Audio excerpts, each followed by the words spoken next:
Yeah.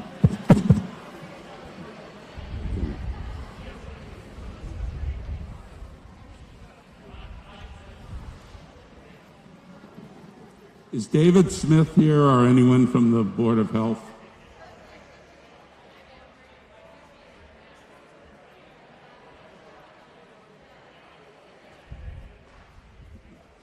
Okay.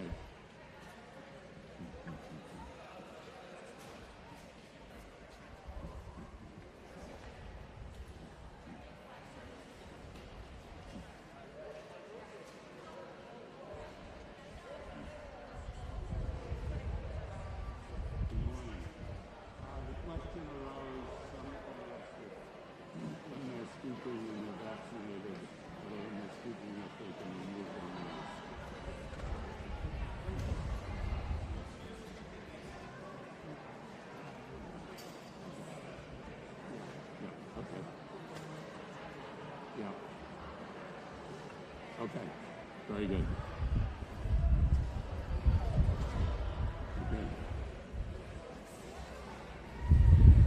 Okay, good morning. The constable has confirmed that the warrant for this annual town meeting has been properly posted. The town clerk has informed me there is a quorum present. This annual town meeting of the town of Hamilton is now open. Good morning, my name is Bill Bowler, and I'm the town moderator. Welcome to the May 1st, 2021 annual town meeting, and thank you very much for coming. Usually we are using electronic voting, and we usually appoint tellers. We haven't done that yet. They're a backup, and I think let's cross our fingers that we'll cross that bridge if we have a technical failure. We'll start, as we always do, by saying the Pledge of Allegiance. Please stand if you're able.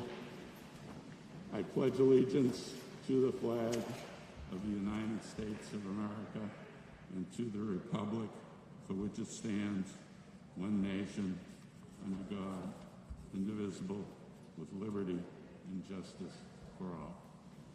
Okay. Some general reminders. If you're a registered voter of Hamilton, you should have picked up a voting clicker, which looks like this, on your way in. If you haven't and wish to vote, then I ask you to get one now. Secondly, please turn on your cell phones to silent. If you need to take or make a call, please leave the meeting to do so. Third, we welcome non-voters to the town meeting, but do ask that you sit in the visitors area, which is located at the back of the tent, so it will be easier to know who was able to vote and who was not.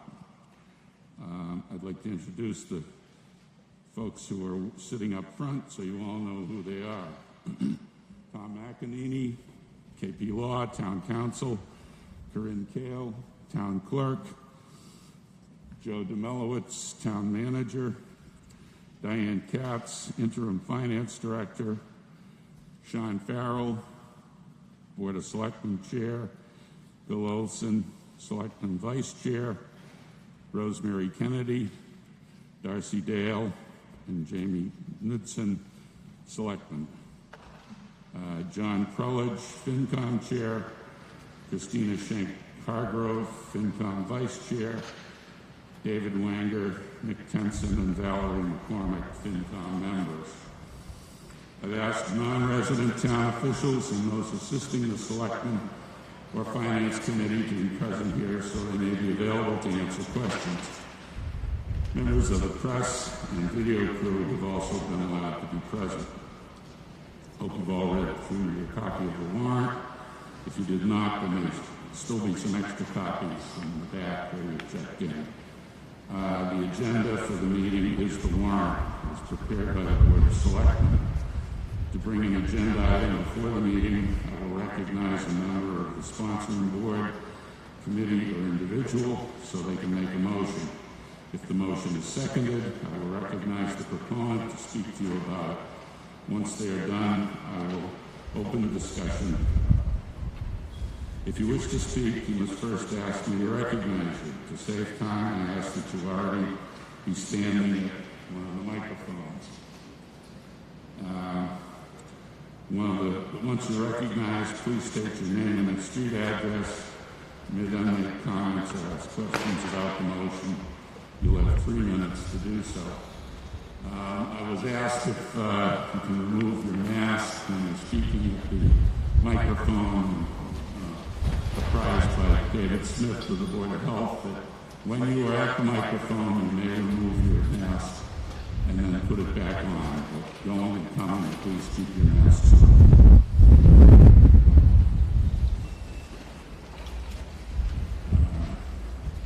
Your comments and questions must be within what we call the 4 corners of the motion.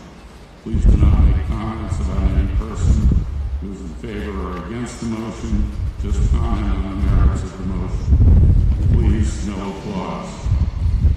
All motions to amend must be submitted to the town clerk in writing. If you need assistance in framing a motion to amend, town council will provide you with some assistance. No more than one amendment may be pending at the same time. The vote is first taken on the amendment and then on the main motion. As I mentioned, when the vote is taken, we will be using the electronic voting clickers. Pat Shannon, assistant to the town manager and community preservation coordinator, will demonstrate the use of the clickers in a moment. In the unlikely event we have trouble with the new technology, we will revert to the use of voter cards, and I will ask you to raise your voter cards and decide visually whether there is a necessary majority or a 2/3 vote. If I'm in doubt or 7 voters question the vote immediately after I declare the outcome, I will have the vote counted by the tellers, which I hopefully will not have to appoint. Pat Shannon, if you want to demonstrate the clickers.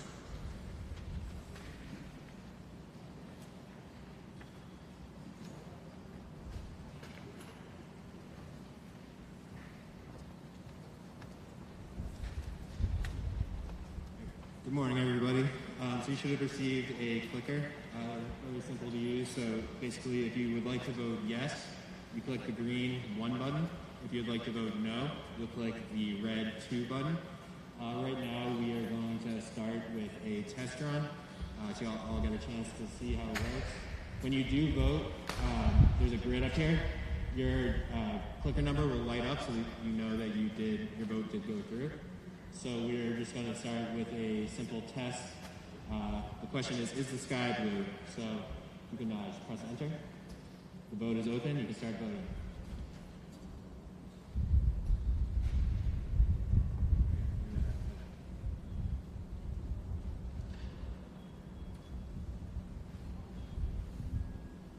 All right, can we close the vote? All right. Might have had one technical issue.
Apologies. Bear with us one moment.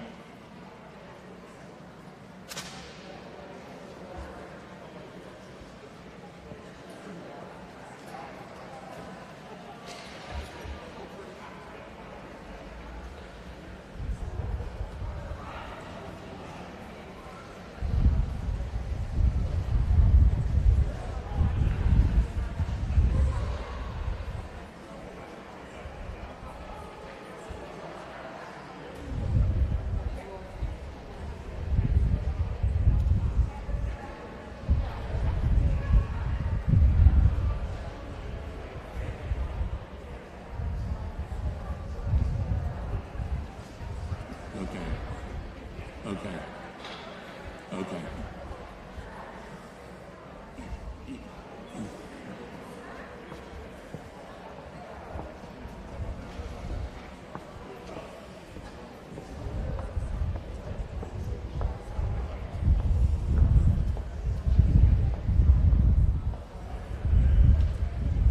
Anybody know any camp songs?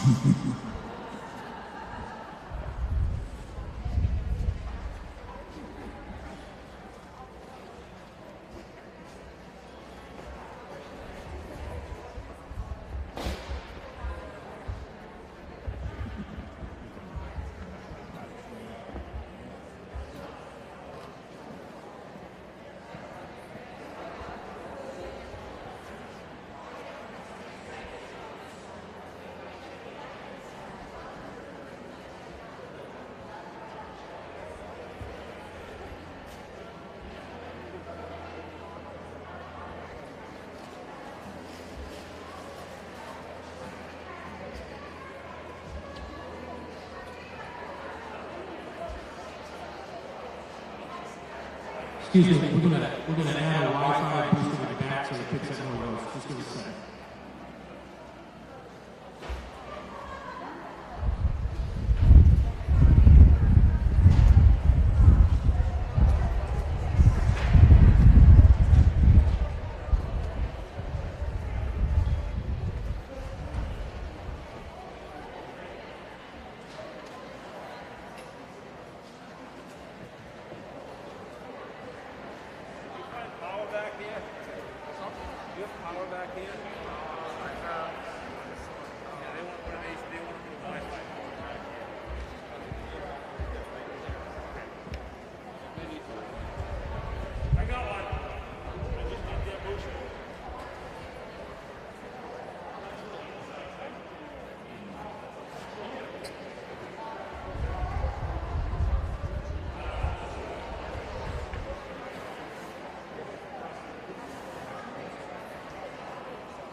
Could I have half a dozen folks who'd like something to put on their resume come up and sworn in as tellers?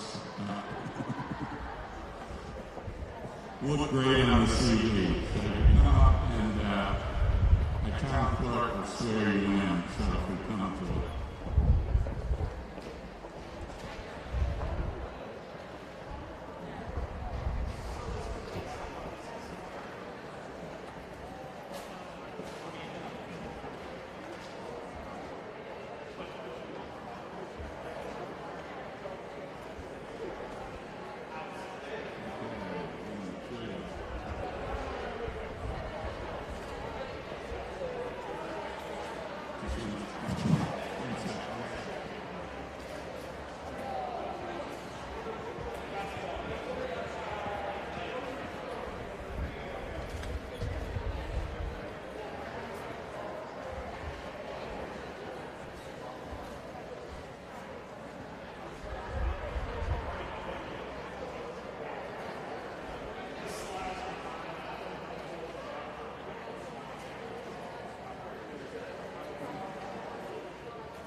looks like we'll be camping this time around.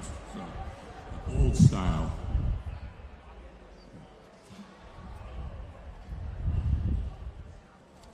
So if you'd please take your seats and we'll get going on the warrant.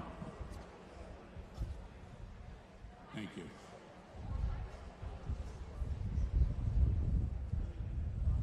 I'd just like to acknowledge that our state representative, Brad Hill, is here. And Brad tells me that he does not have any remarks, and I think that calls for a round of applause. Thank you, Brad. Okay, we'll start with the warrant. Article 2021-1-2. I recognize Sean Farrell.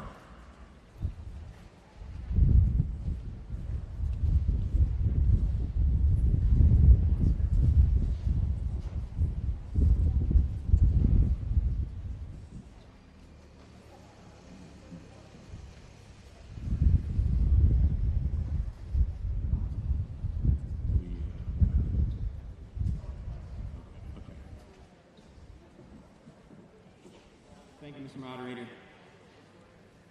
Good morning, everyone, and welcome to Annual Town Meeting.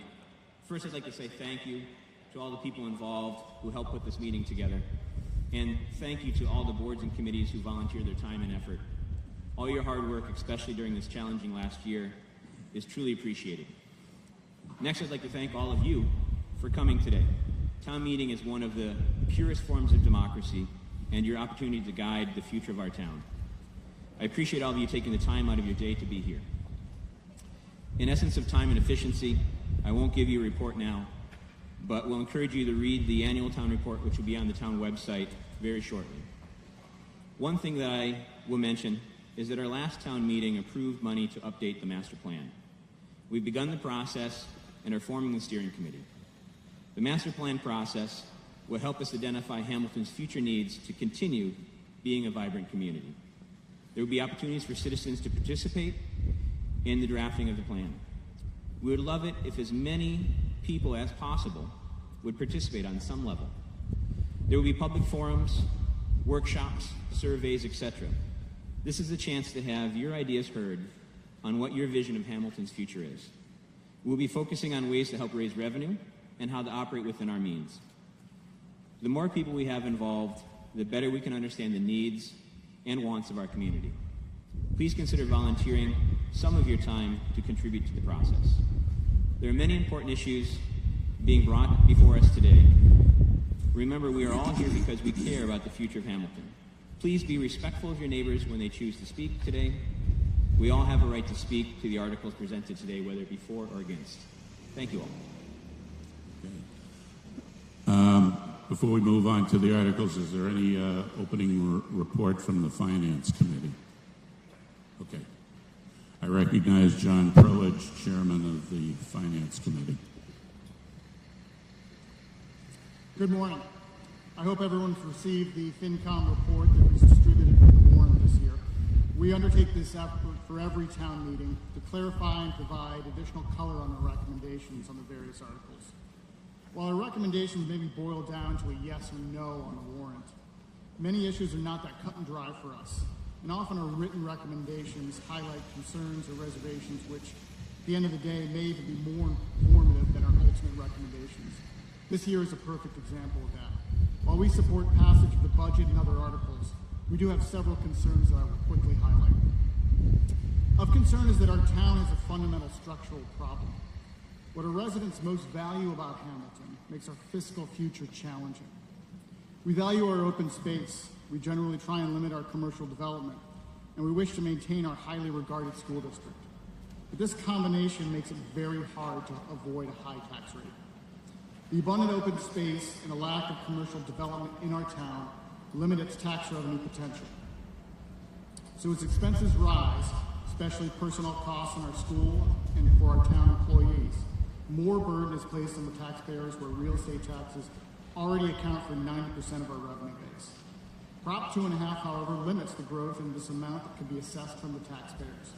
Simplifies terms, it limits it to a growth rate of 2.5% net of new growth and or unused capacity. Otherwise, an override will be required. Although the town had a great deal of unused capacity, since fiscal year 2018, that unused capacity of almost $3 million has been reduced to just over $300,000 as of today, as annual operating expenditures have exceeded 5% in some years. Accordingly, during a very difficult year, we were in a real danger of proposing a budget that would require an override. Through the work of the many boards, the BOS, FinCom, the school committee, the town manager, and various departmental heads, we were thankfully able to propose a final budget that avoids an override, with some room to spare actually. But this will be an ongoing future challenge for the town. Coupled with the need to limit this growth of operational spending on an annual basis, the town has significant capital needs. We have an aging, non-compliant town hall that hasn't been renovated in over a century. We have school facilities that are in desperate need of an upgrade and modernization, potentially even some relocation. And we have an aging water infrastructure that will still require significant additional investment to operate in an efficient, safe manner going forward. None of these problems can be simply ignored. We've been kicking the can down the road for years on all of these issues. This only ends up costing us more money in the long run. Rather, we need to find a way, with collaboration and compromise, to solve all of these problems. To creatively use matching grants and other operationally efficient ways to fund these projects, spread the cost out over time so that it's not solely the burden of the current taxpayers. But there is reason for optimism in our town. The level of collaboration between the various boards has been vastly improved throughout this year's budget process. The recently formed Capital Committee is effectively helping to prioritize our spending on long-term projects. We are kicking off a master planning process with significant citizen involvement to help determine how we balance the need for housing, conservation, and commercial development, as well as the planning necessary for improved school facilities. FinCom is in the process of building out projection models so that we can properly assess future financial impact of these spending decisions and weigh the competing priorities within our town. Finally, with certain action today, our cash reserves will now be in compliance with all of our recently adopted financial policies, which means that we are at least at the minimum levels recommended by the state. While protecting us from future instability, this will also allow us to borrow for capital projects at more attractive rates. I'll close by noting that FinCom will soon have some vacancies and that we're looking for additional members and associate members. Please note that significant financial expertise is not a prerequisite. Rather, an open mind to the various issues that we advise on and an ability to listen to the various boards and the citizens of our town are really much more important. Thank you, and now let's get down to business.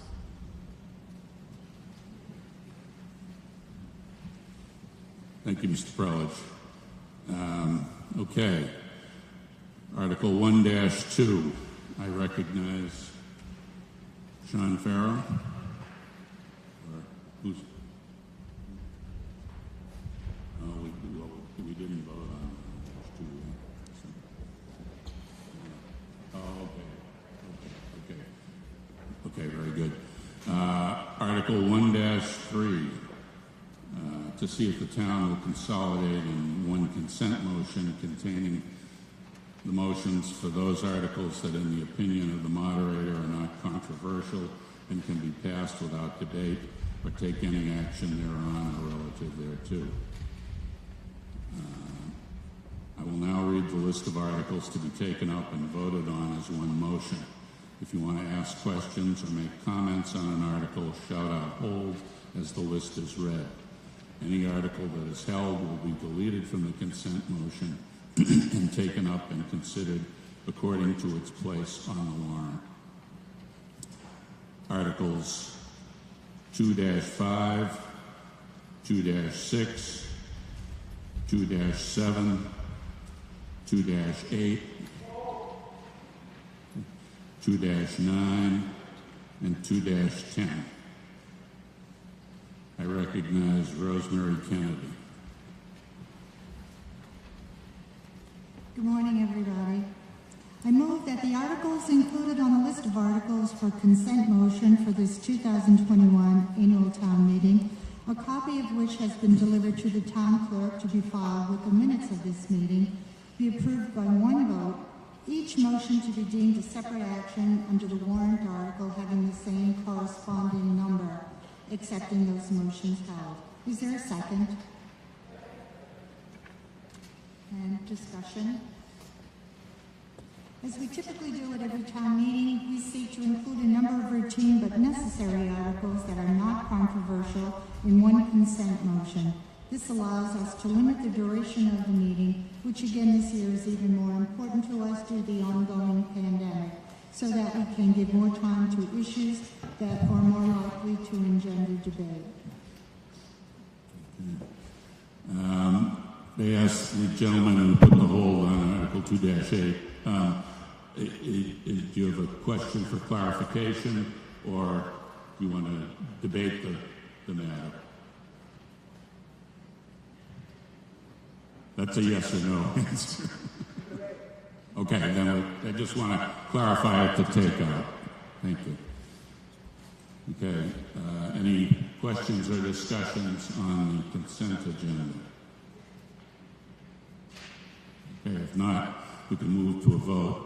On this, I'll call for a vote if you are voting in favor of the consent agenda, which is Articles 2.5, 2.6, 2.7, 2.9, and 2.10.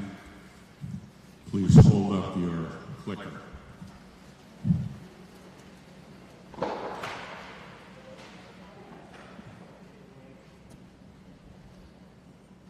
Thank you. You can put your clickers down. If you're opposed to the consent agenda, please hold up your clicker. Consent agenda passes. I so declare. Vote was unanimous.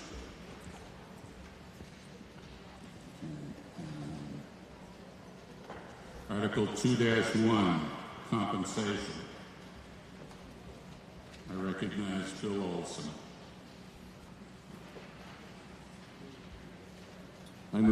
I move that the town amend the personnel bylaw by adopting changes to the classification and compensation table as set forth in the amended and updated Appendix B as made available and handed out at this town meeting. Is there a second? So for discussion, we made one change to the classification table. If anybody wants a copy of it, they can get one. There's one up here. But the change for the Pat Homestead, we reduced the hours for the director of the Pat Homestead in future years. It doesn't affect this year's budget, but we just wanted to make sure we made the adjustment. So if anyone wants to grab the handout, it's up here. That's the only change. Any further discussion? Are there any questions or discussions? Okay, we can move to a vote. All those in favor of Article 2-1?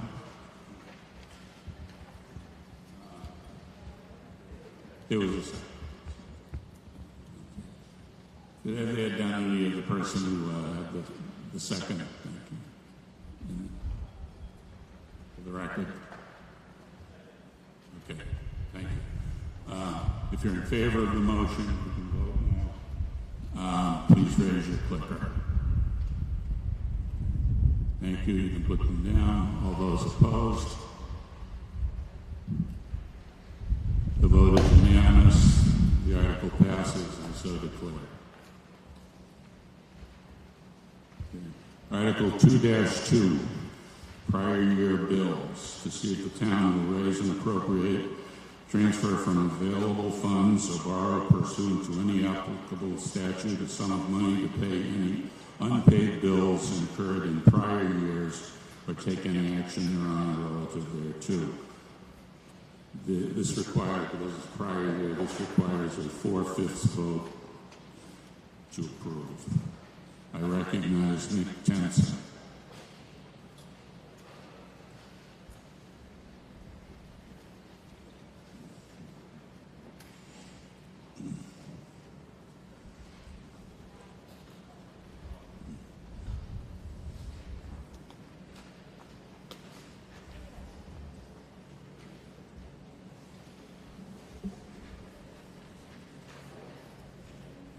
I move that the town raise and appropriate $57.50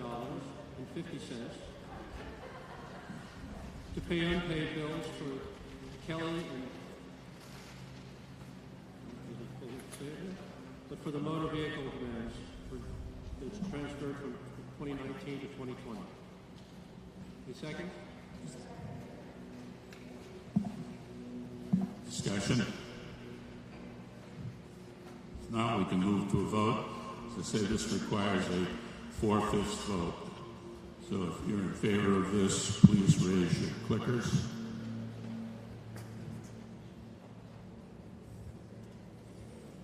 Put your clickers down, thank you. All those opposed? The vote is unanimous. The article passes, and I so declare. Article 2-3, General Town Departmental Appropriations. This is our annual General Town and School Omnibus Appropriations article. Before we get into the details, I recognize Mary Beth Danios, Superintendent of Schools, to report on the school district budget.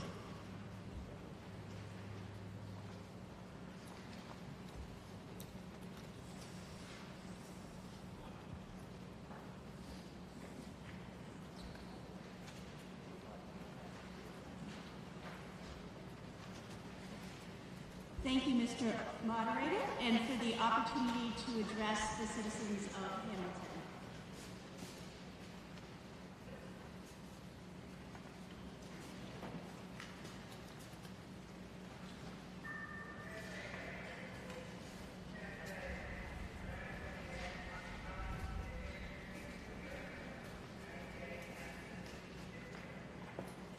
Okay, we've got the technology. Before I present this budget to you this morning, I want to say that this is a budget that enables us to look forward. Since April 5th, we have returned all of our K-12 students to in-person learning and are beginning to get on the other side of the remarkable challenges faced by the global pandemic. With this return to school, our district is now focused on recovery and building a collective vision for the district's future. I would be remiss in not thanking the many people that have helped navigate these challenging waters over the past year.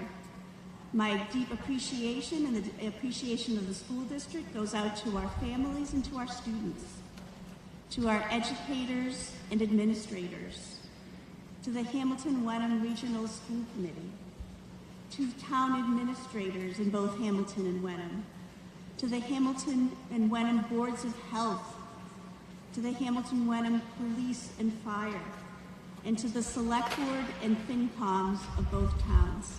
Thank you. Your support and guidance during these challenging times has meant so much to all of us.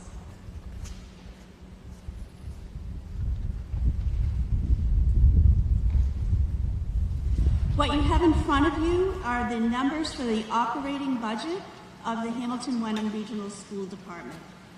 What you will see is year over year, our operating budget is up 4.63%. We also have increases in our revenues. So that is netting out for an operating budget that is just under 4% at 3.99. Given the annual enrollment fluctuations, Hamilton's enrollment has gone up. So the actual increase in the budget for the town of Hamilton will be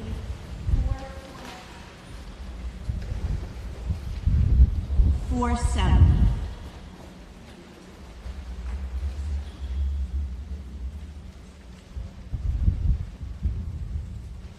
Next slide reviews the debt service budget.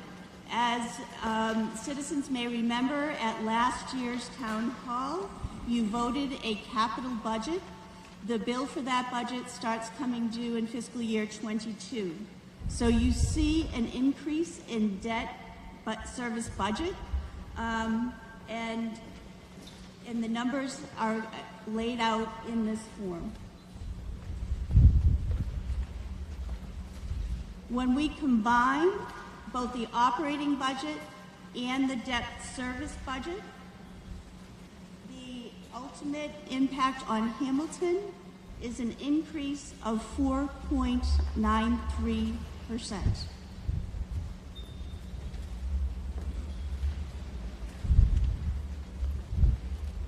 I would like to point out that this particular budget is the second lowest budget that the town of Hamilton has seen over the past 5 years and is below the average budget increase that has been asked of the town in the past 5 years.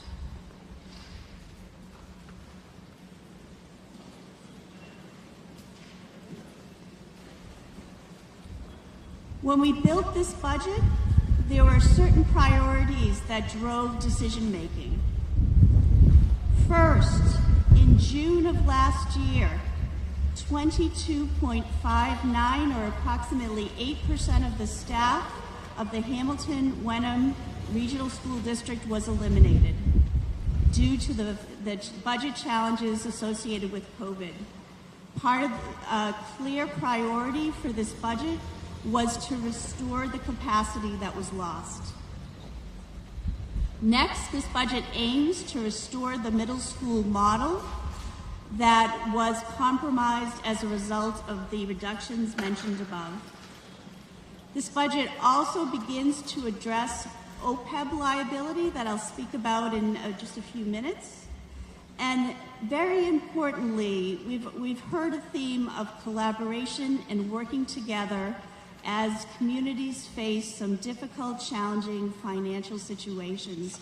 And we were committed in this budget to work with towns to make sure that students' needs were being met and we were being fiscally responsible and good partners to our member towns.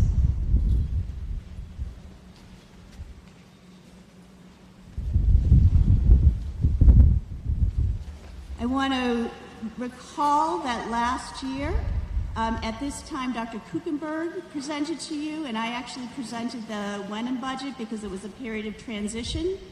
But we both agreed that it was important to commit the following to both towns: that we would reevaluate existing programs and structures to find efficiencies and increase effectiveness, that we would create predictable budgets year over year, and that we would sustain collaborative and unified partnerships with the town managers, boards of selectmen, and FinCon members.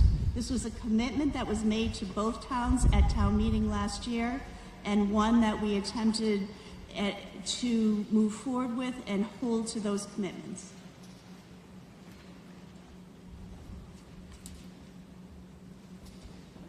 So what have we evaluated, restructured, and restored? One of the most impacted areas last year was almost the complete elimination of any curriculum and instruction leadership support in the district. That is a critical function in every school district. We reevaluated and restructured in order to bring that back. Literacy intervention is another program that we reevaluated and restructured. This is a program that has had its challenges in the past. It was a district goal to look at that. So as part of this budget, we looked at how we deliver literacy intervention in our schools.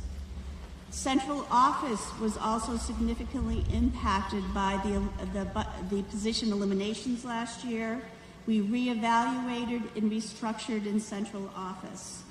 And finally, we looked at how we could restore the middle school model.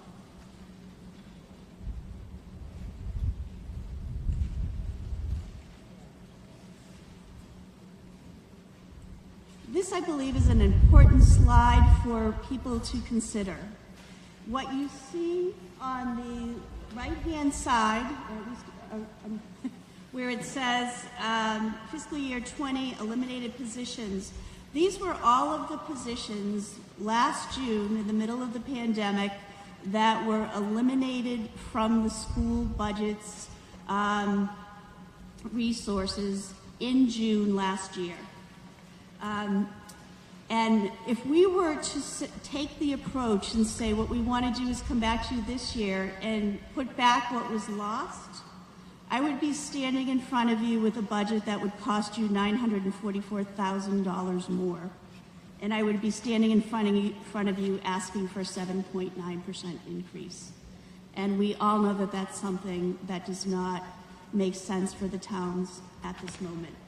So the only way forward was to sit down with our leadership team and think about how we could restructure, because it was essential that we return to the capacity. But we had to do so in a way that was more efficient, but also met the needs and our responsibilities to the students that we serve. So what you see on the other column is what we are restoring in fiscal year 21. And you see that what we are bringing back and the cost of what we are bringing back has been substantially reduced, but we believe that we are restoring the capacities because of the efforts that we have made to restructure.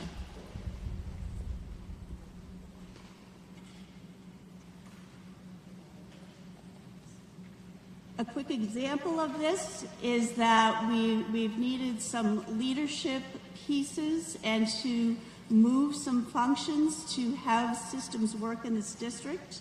So in June, we had 3 elementary library media specialists and 3 elementary reading specialists. That was in June of last year. Those are 6 positions. We still have the same 6 positions. We have just reconfigured what they look like into new positions that help to support the restructuring and to increase efficiencies. I want to be sure that all community members know that in that restructuring we will result in 0 teacher layoffs. We had 6 positions before. We have 6 positions afterwards. Nothing was added to the budget, but we just reconfigured how we're using staff in the district.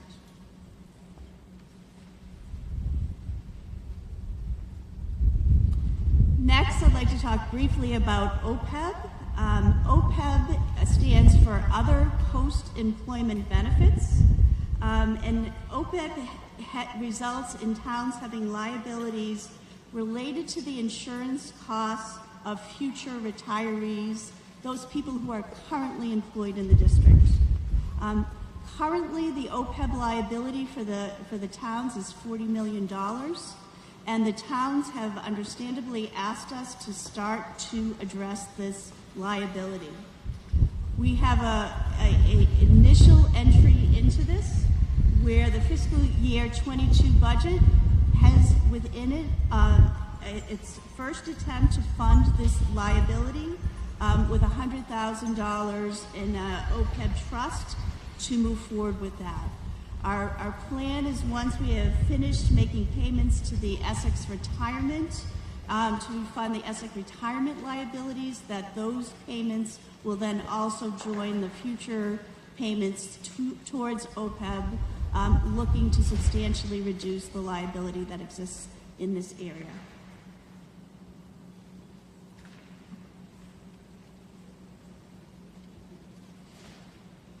Finally, in terms of the budget, I wanted to just give you a brief overview of how different funding that has come into the school district during the pandemic has been spent.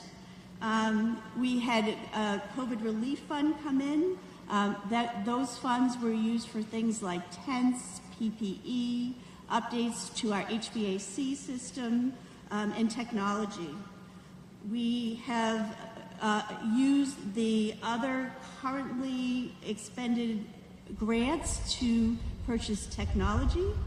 And the ESSER 2 funds, which we had the option of taking them in fiscal year 21 or 22, we are opting to take those in fiscal year 22, to cover any COVID-related expenses, such as additional PPE, tents, potentially pool testing. What next year will bring is still clarifying. Those types of expenses are not in the current operating budget, but we are earmarking the ESSER 2 funds so that we have resources to cover those costs once they are detailed and we understand what they are. And I'd just like to close with this thought. And I know that everybody here understands that growth and progress is never a result of chance. But what I think is more important in this quote is the second part of that. And this continues with the theme that we're hearing this morning, that growth and progress and ability to solve the complex landscape that is in front of us is always going to be best served when we work together collaboratively to figure out these problems. The school district remains committed to that collaboration and to working with the towns to ensure that we are as efficient with your tax dollars as possible, while at the same time remaining diligent to our commitment to excellent education for the children of these communities. I thank you very much for the opportunity to address the Hamilton community and would be happy to answer any questions as we progress in this meeting. Thank you.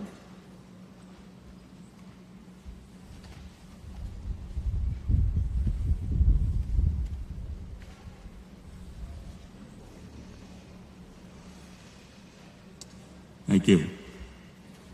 I recognize Joe Demilowitz, Town Manager, to report on town government. Good morning. Thank you, everybody. As I get started, I'd just like to reiterate some of what you've already heard. I want to thank the Board of Selectmen, the FinCom, the school committee, the superintendent. This year's budget process was a lot more collaborative, and we met much more often.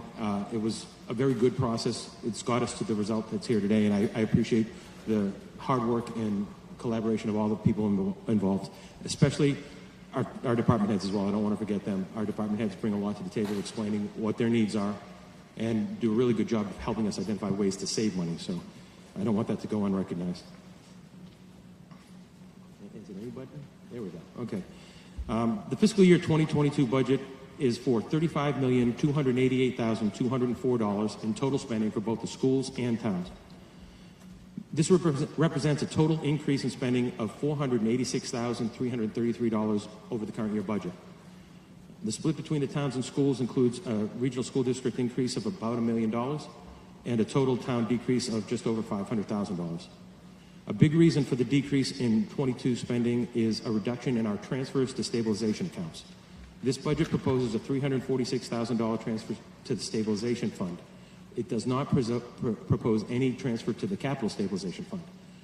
This was done in part because we've already reached our minimum on the capital stabilization fund that was set in our financial policies, and this $346,000 assignment to the stabilization fund helps us reach the minimum there as well. For good financial purposes, following best practices in our town financial policies, we should have 5% of operating budget in the stabilization fund. This transfer today will get us to 5%. And as I said, with the vote last year to the capital stabilization fund, we reached our minimum on the capital stabilization fund. So this puts us in a good, strong financial position to deal with emergencies and things as they come up. A quick breakdown on the town side of a budget proposal. You can see here, I won't go through all the gory details. I will show you a different slide that puts this into a graph. Excuse me. As you can see from the breakdown here, schools make up about 62% of the budget overall in spending for the town of Hamilton. Public Works makes up 6%, Public Safety makes up 10%, General Government makes up 6%. We also have debt service, benefits and insurance, and a number of other minor things. Health and Human Services, Culture and Recreation. Not that they're minor, just that we spend a lot less money on them. Here is where our revenue comes from. As you can see, 90% of our tax levy comes directly from the real estate taxes. We get another 5% in local receipts and another 1% from other uses, permits, and fees that we collect. All told, about 98% of our budget comes from sources within our town. We only get about 3% from state aid.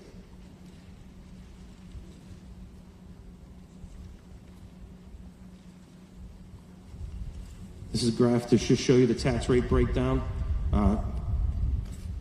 This budget, if passed, would estimate or project a potential tax rate of about $17.86 per thousand valuation. This is how that breaks down. $1.08 of your $17.86 goes to general government, $1.74 goes to public safety, and so on as you look down the chart. Again, 62% of your bill, or roughly $10.88, goes directly to the schools. Another part of your tax rate calculation is the assessed values. You'll all recall last year when we proposed our budget, we were actually anticipating a much higher tax rate than we wound up with, because the budget last year expected flat valuation growth. We were in the midst of a recession brought on by the pandemic. We did not expect home values to go up during the year, and so we projected that home values would stay flat, which meant that we would have had to raise the tax rate in order to get to the bottom line dollar amount. To our surprise, values went up, so that when the Board of Selectmen approved the tax rate in December, it was actually about 45 cents less than we had anticipated in June. That's good news as far as the tax rate, but the dollar amount stayed the same. This year's budget, we're proposing or projecting another 2% valuation growth for homeowners in the town. And that's about standard for the last 10 years. This slide looks at excess levy capacity. That's the amount of money we can raise under the tax levy that's left after we raise taxes today. So you'll see that several years ago, 2018, we had about $3 million in excess levy capacity. We are down to just $220,000 in excess levy capacity now. That's important to remember because, as the superintendent alluded to, we've been working really hard this year to keep us from being in an override position. When that $220,000 is zero, anything we want to raise over 2.5% will have to go to an override. So our efforts this year are to project a strong budget, puts us in a strong financial position with good reserves, and keeps us from having to go into an override.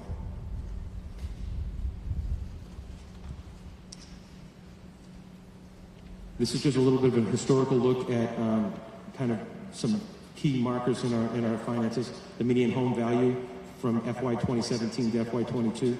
You can see both in terms of a percent basis and a dollar basis. We're projecting one of the lower tax increase. We're projecting one of the lower median home value increases of the last couple of years of just $7,700. And again, we're only projecting a 30% increase in the tax rate. Let me back up again. Real quick, looking at this. At the bottom of this slide, you'll see that the estimated increase in actual dollars in your tax bill would be $356 in the average home, valued at $631,000 in Hamilton. That's the lowest it's been in several years. So we're happy about that. We're working hard to keep it that low. And again, maintain fiscal stability.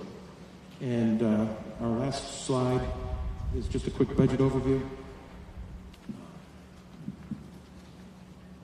Trying to pick out what you want to catch out of this. This really just shows you that we're balanced. We're projecting revenues of $35 million, and we're spending revenues of $35 million. So happy to take questions as we get into the budget debate. I think the moderator has a little news for you regarding our clickers.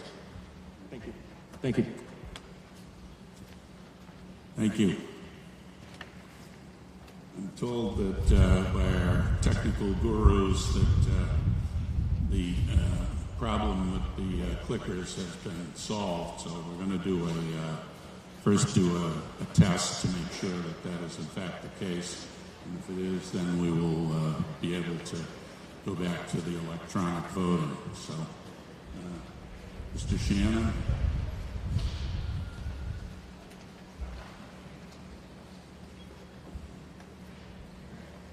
So if you vote now, you should see your number light up, and it looks like we are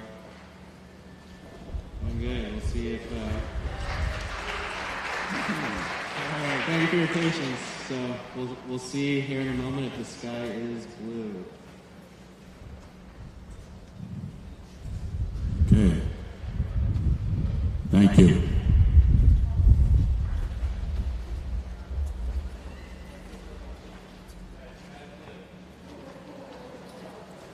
Okay.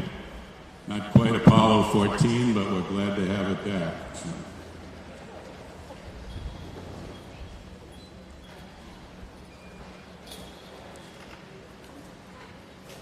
Okay.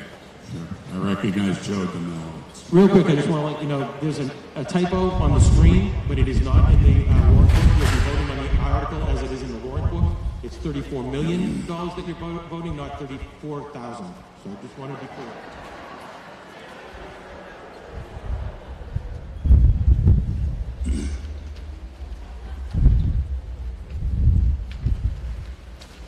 Okay, I will now read each appropriation, and for any item a voter would like to discuss separately, please shout out hold.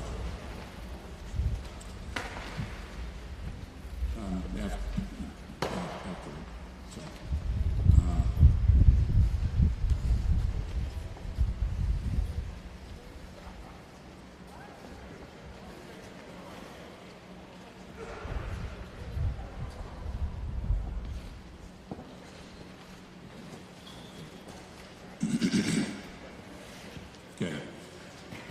$2,139,588.19 for general town government.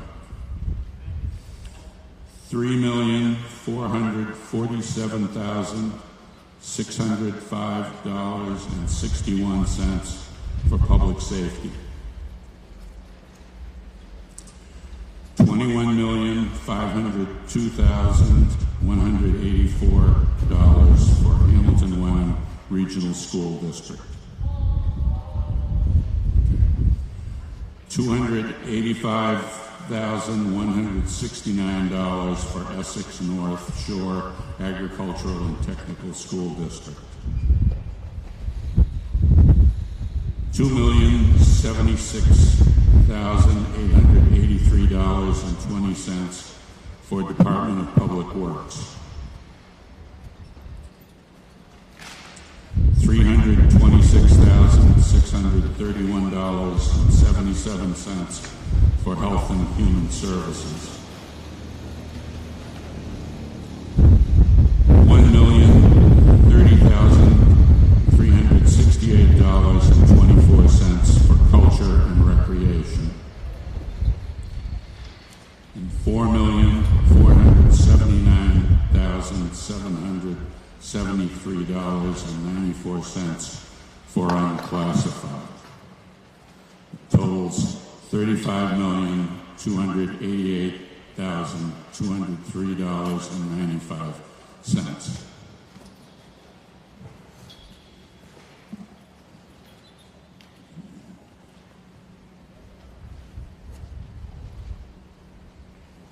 I recognize John Prelage.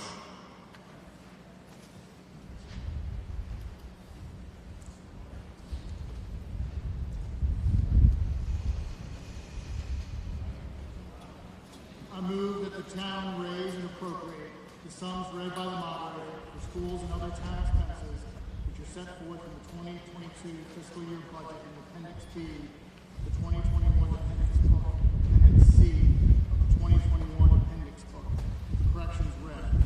The moderator accepting those items covered.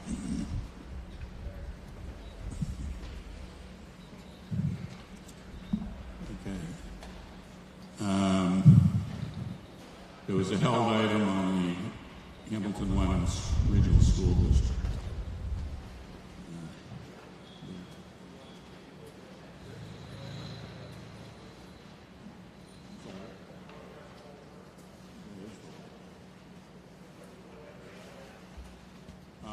Yeah.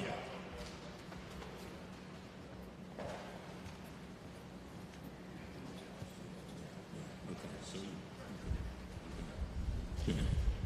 Someone who put the hold on the school budget want to address that? please come to one of the microphones.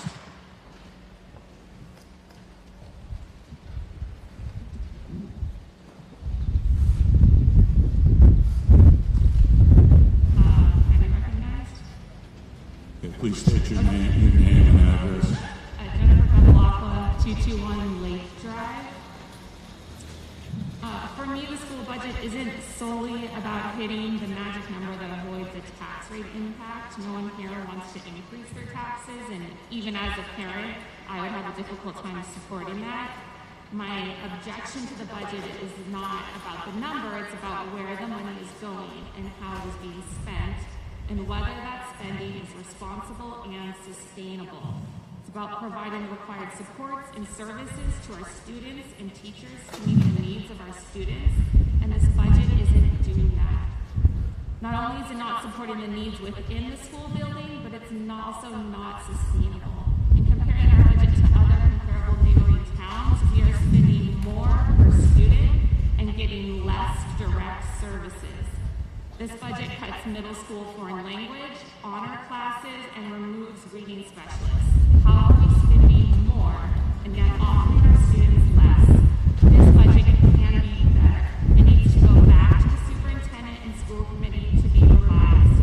Those leaders should reflect on the comments, input, and suggestions from our parents, our children's caregivers, our teachers, professional providers, taxpayers, our community leaders, and stakeholders have offered. This is an opportunity to work collaboratively with the community, to partner together, to pull resources, and to create a better school budget. So I'm opposed to the school budget as it is presented.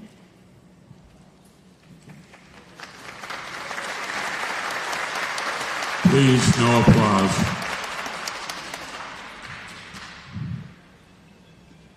Any other comments on the held item?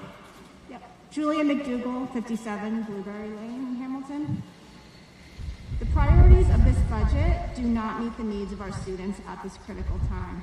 Instead of restoring and adding direct services in the classroom with our children, it increases administrative positions within central office to support the superintendent, not to support our children.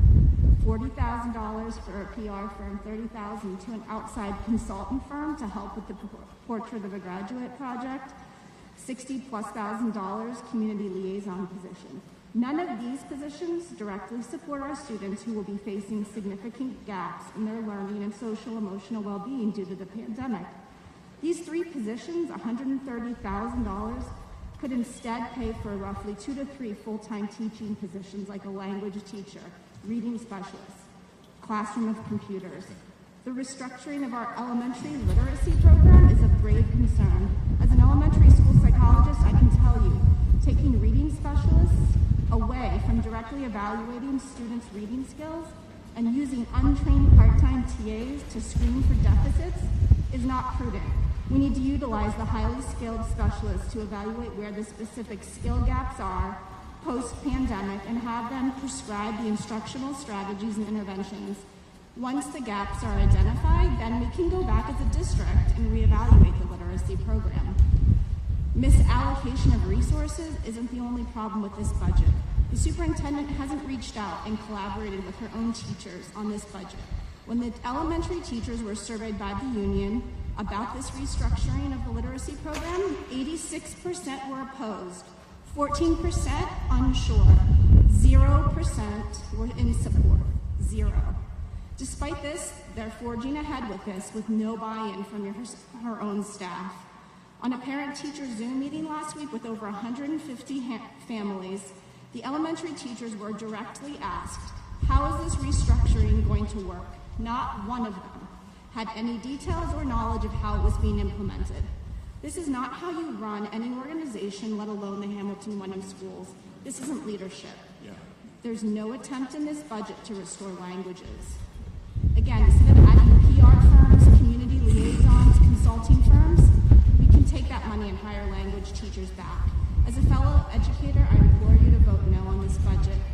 I'm not suggesting to increase the overall spending, but I firmly believe, as an educator myself, this school committee and administration needs to go back to the drawing board and rethink this budget in collaboration with the teachers and the community, and in a transparent way, so that educators and families clearly understand what's being proposed. It's our last opportunity as a community to make our voices heard and to hold this administration accountable. Thank you. No, please, no applause. In respect for the meeting, no applause.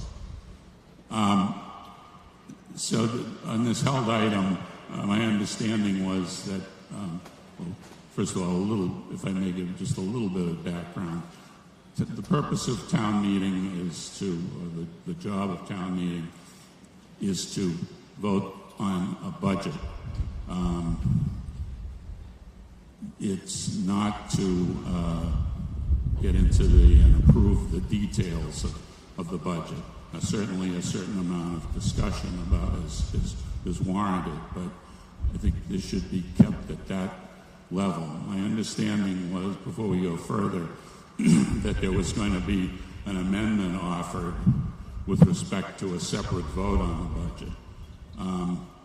If that's forthcoming, I think it should come forth now. Otherwise, we'll move on. Jennifer Bevilacqua, 221 Lake Drive. I have a motion to amend Article 2-3. I move to separate the proposed school budget under Appendix C from the General Town Departmental Appropriations Article 2021/52-3. Is there a second? Okay. Discussion, and just please keep in mind the purpose of town meeting is to vote on the budget, not to approve and discuss the details of the budget. Jerry Fallon, 38 Goodhue Street. I just have a question for the superintendent. Maybe she could provide a little more detail. I'm looking at the handout we came in this morning and the different categories of spending. And it would seem, looking at this chart, that one particular spending area, insurance and retirement, has gone up much more sharply than any other of the five categories. And I wonder if you could give us a little more detail on why that is going up so much. You did mention we're going to put $100,000 in towards this health insurance costs, I guess, for retirees, but the $100,000 certainly wouldn't explain these kind of increases that we're looking at over the last 2 years. Thank you.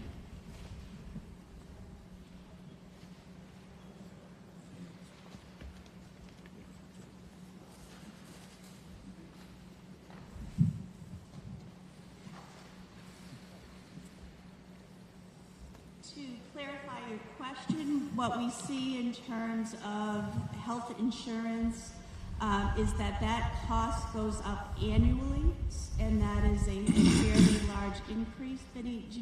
7% this year for all school employees' health insurance, and then with the addition of $100,000 to OPEB to help fund the retirement, that is what is for accounting for that sustaining increase that you see in that category.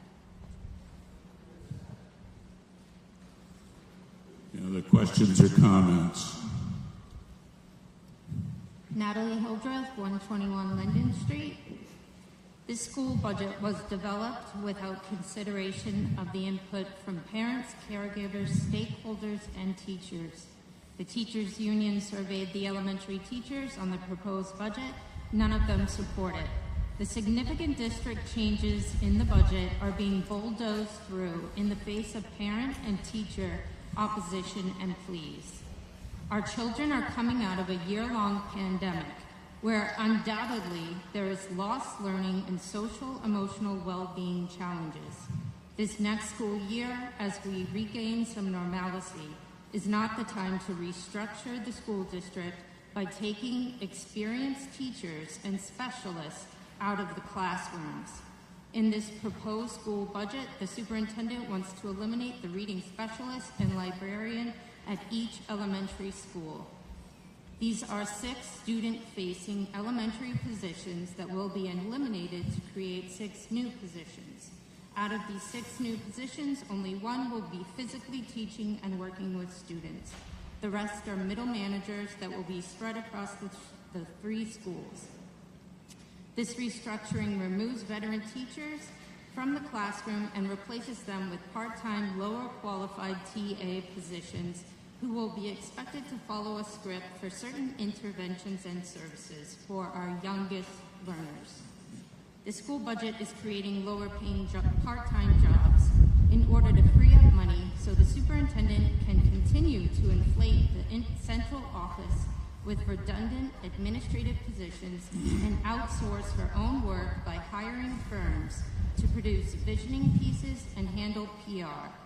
In this past year alone, the superintendent spent $40,000 from COVID crisis expense money on a public relations contractor to help her with emails and communication, which produced dismal and inaccurate communication to parents and promotional news pieces applauding a very lackluster year in response to the pandemic, and spinning our current school ranking, which might look good if only you don't compare with previous years. In this year's budget, her $30,000 visioning piece called Portrait of a Graduate is recycled work that she did in her last position in Vermont with the same contracted firm. Our veteran teachers produced this very work just a couple of years ago, and instead of being thoughtful about the work our teachers did and utilizing what they produced, to not only save money and time, our superintendent didn't even bother seeking input from these teachers. Our superintendent's salary is more than our own governor. She isn't managing an entire commonwealth or even a city. She's supposed to manage a department, our schools, within 2 very small towns.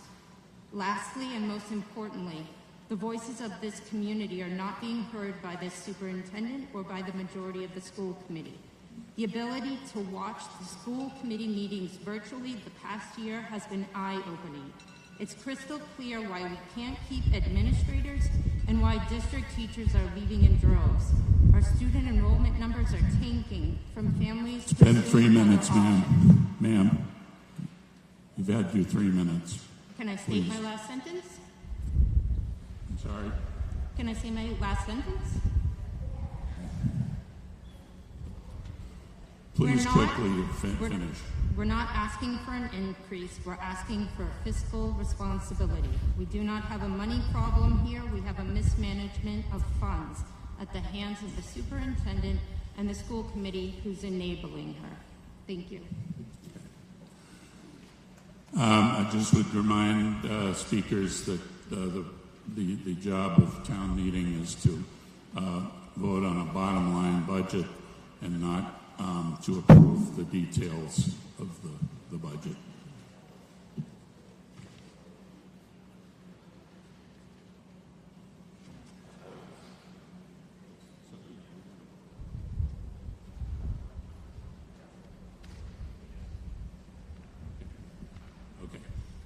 Okay, next speaker. Rachel Barstow, 5 Moynihan Road. I'm speaking in support of the motion to separate the general budget. Right now, approximately 40% of our budget is allocated to town operations, services, and supports.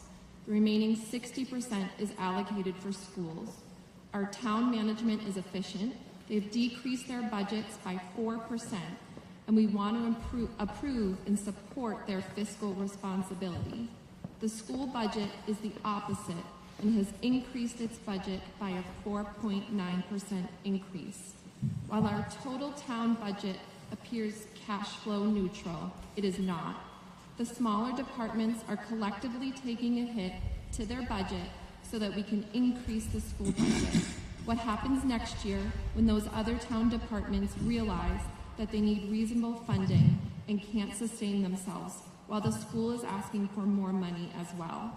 This is not a sustainable budget.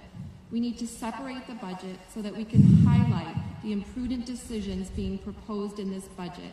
By doing so, we will provide community members the opportunity to voice concerns around fiscal responsibility, sustainability, prudence, and hold our school leaders and decision makers accountable for our tax dollars. We have stripped down our town departments, resources, and services in favor of robust school funding. These robust school funding measures should be reviewed for fiscal and educational responsibility and sustainability. It is for those reasons I ask that you support the motion to separate the school budget so that we can evaluate the budget on its own merits. Thank you.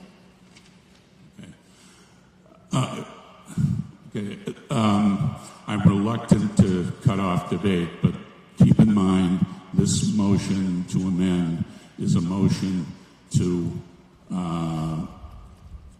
separate the votes on the two budgets, and so I'm going to allow a little bit more discussion of this, but you know that's the bottom line, simple question, and I think we should fairly soon move to a vote.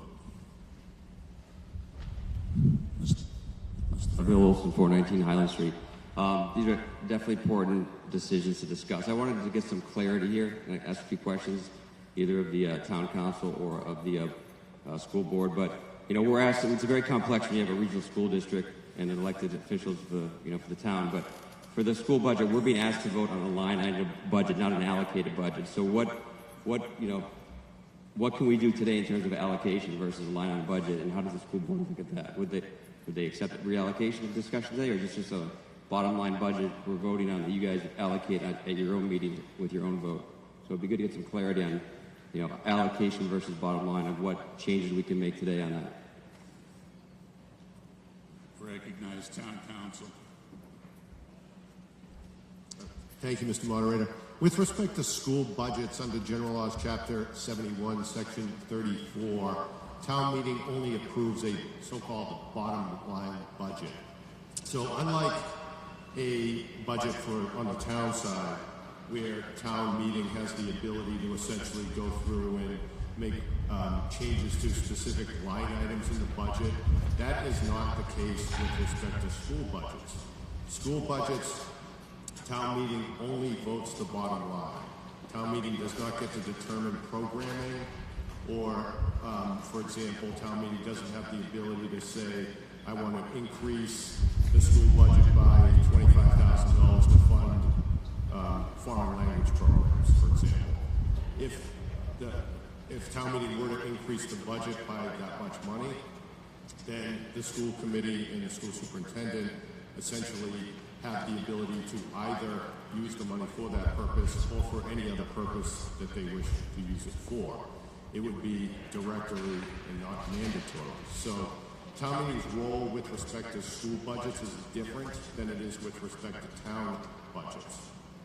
So just to kind of clarify that for everyone here, that you vote on a bottom line number, how those funds get allocated is determined by school superintendent and the school committee.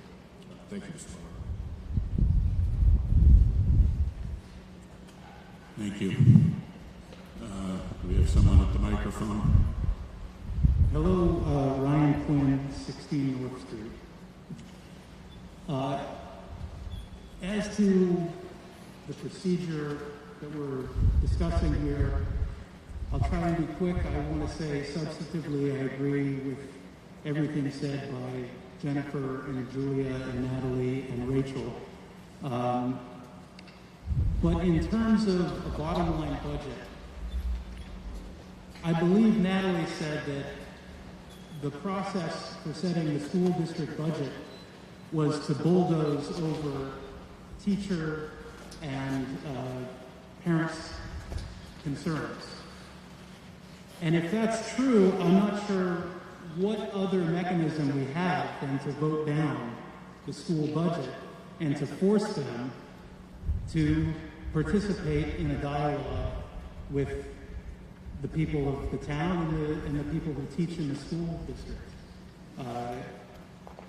I think the superintendent ended on a note of working together to achieve growth. That's what we want.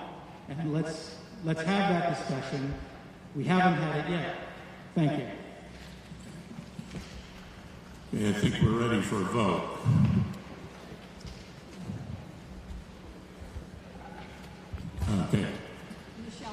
141 School Street. I am a member of the school committee, but Mr. Moderator, could we please give Superintendent Vanios an opportunity to speak to the educational impact of the failed budget, and then Mr. Janelowitz to speak to a town impact of the failed budget, school budget? Is that okay? You want briefly.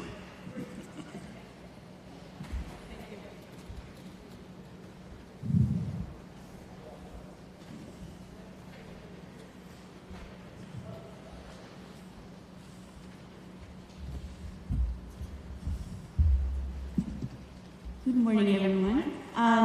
So if the town of Hamilton were to decide to vote down a town budget or a school budget, there would be a number of educational impacts regarding that. As folks indicated, we are at the beginning process of moving forward with this restructuring that works to put a high-level reading intervention program in for students. And I would invite any community member that would like further information about that to contact me. I have been responding to questions that come my way regarding that. But there is a lot of restructuring happening in this district right now. And our team is working to get that restructure in place. That is our focus. That is where our energy is going. We are hiring. We are working to ensure that we are ready to open the doors in the fall with that restructuring in place, ready to serve kids. If the budget is voted down, the time and the energy being spent to restabilize this district and move it forward would have to shift from that to going back into budget conversations. We would move forward yet again with another year after coming out of a year of COVID with lack of clarity of the resources that we have to move this district forward.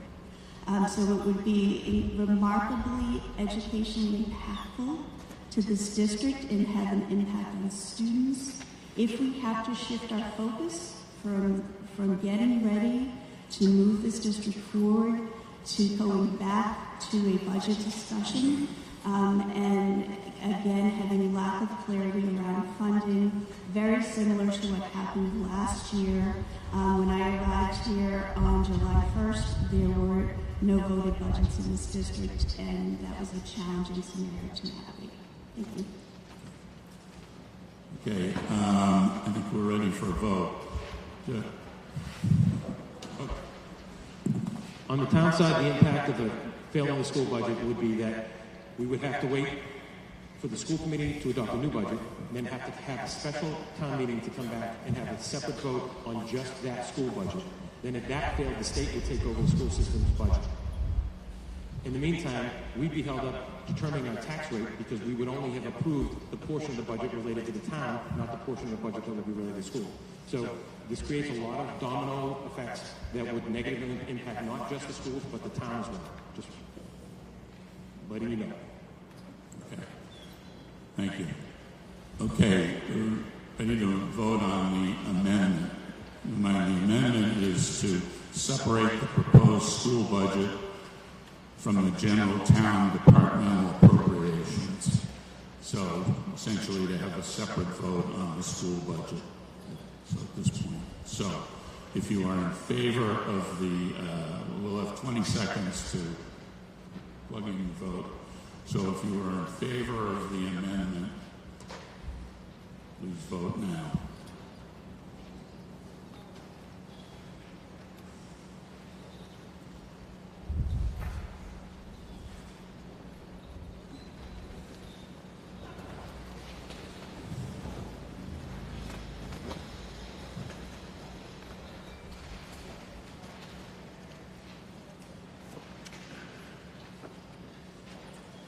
Okay, voting is closed. If you are opposed to the amendment, please vote now.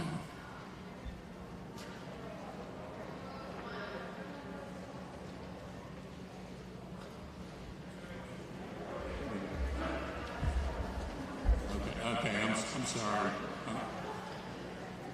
I don't get out much. Okay, I think just so that we're clear, we're gonna start over. So please, okay. You'll have 20 seconds to vote on the amendment. And again, the amendment is to have a separate vote on the school budget from the general town appropriations. So starting now, you can plug in your vote.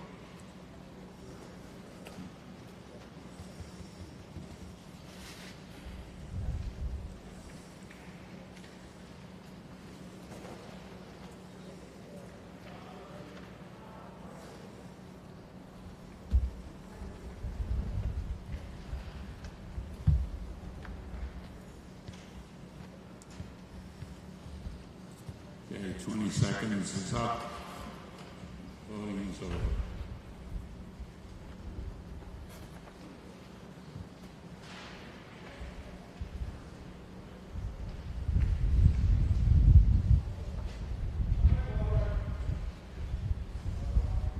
Okay, the motion to amend passes. The vote was 99 to 66. Okay, we'll now go to, we're going to circle back to the general town and town government budget.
recognize John Burroughs.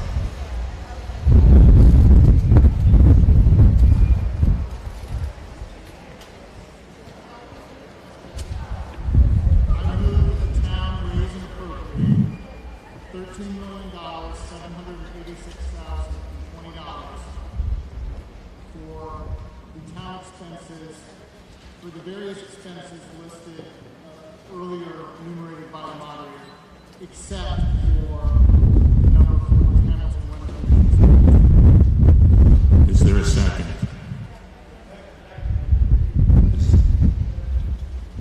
The exception is the amount for the Hamilton Wenham Regional School District, which was earlier enumerated, which is in the amount of $21,502,184. That is not part of this motion. That will be part of the settlement.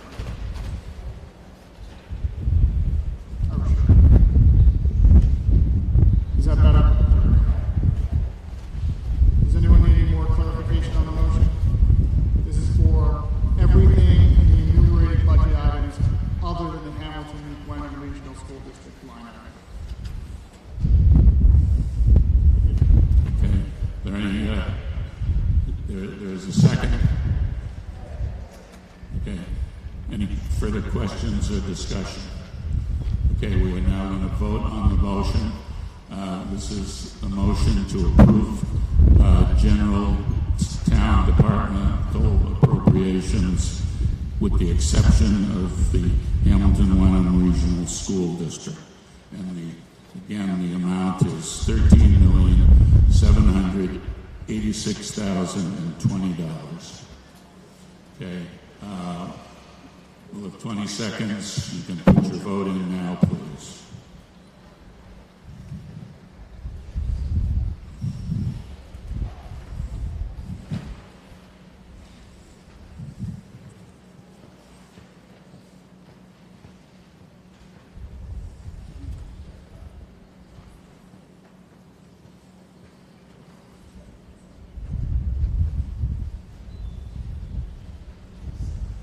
Okay, voting is closed.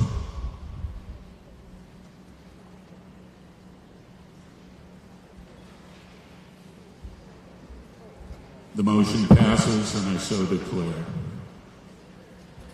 Okay, I recognize John Prelage to move with respect to the Hamilton Wenham Regional School District budget. I move that the town raise and appropriate the sum of $21,502,184 to fund the Hamilton Wenham Regional School District. Is there a second? Any further questions or discussion? If not, we'll move to a vote. Okay. We're voting on the school budget now, the amount as presented, which again, could you just give us the number again, John? Sure, that number is $21,502,184. Okay. Voting will start now for 20 seconds.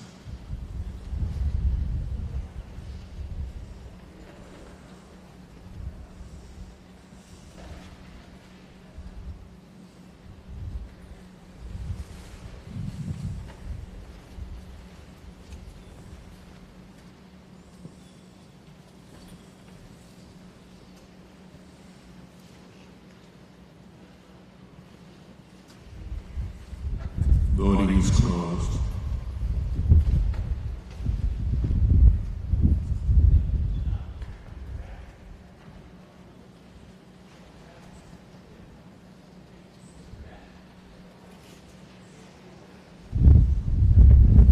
The motion passes, and I so declare.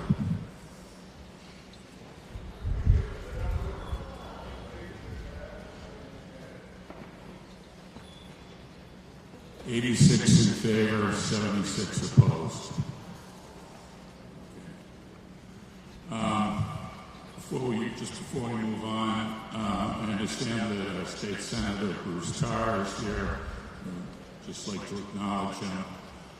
I would just point out to Senator Tarr that Brad Hill received an ovation for saying nothing. So just, you may just want to keep that in mind.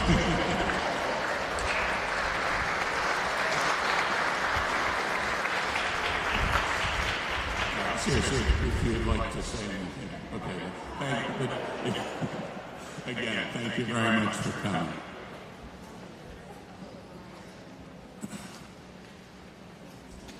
Okay, moving on. Article 2-4, capital expenditures. I recognize Christina Shank-Hargrove to report on this article.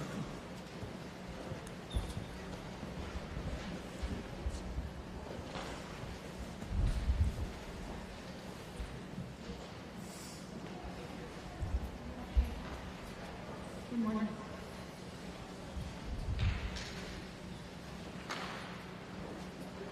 I move that the town vote to transfer the sum of $338,638 from free cash to fund the following purchases and projects identified in the fiscal year 2022 capital projects plan, which is set forth in Appendix D of the 2021 appendix book, including the Highway NIPD's Phase 3 compliance fees, $60,000, Public Safety Building HVAC, $70,000, replacement roof for the library, $152,638, and a police cruiser, $56,000. Is there a second? Is there a second?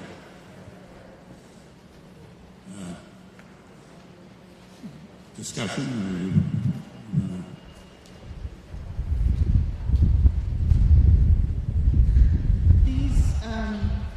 Article 2-4 is an appropriation for capital expenditures. The town's capital committee very carefully considered the capital requirements of the town and made recommendations, and these are those recommendations.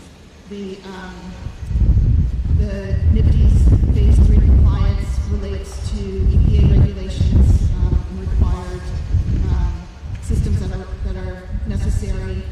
The Public Safety Building HVAC has been in need of repair for several years.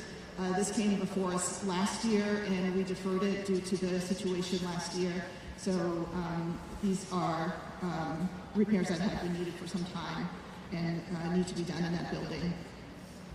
The Library and Recreation Center are operated jointly by Hamilton and Wenham, and the portion of the roof requires replacement.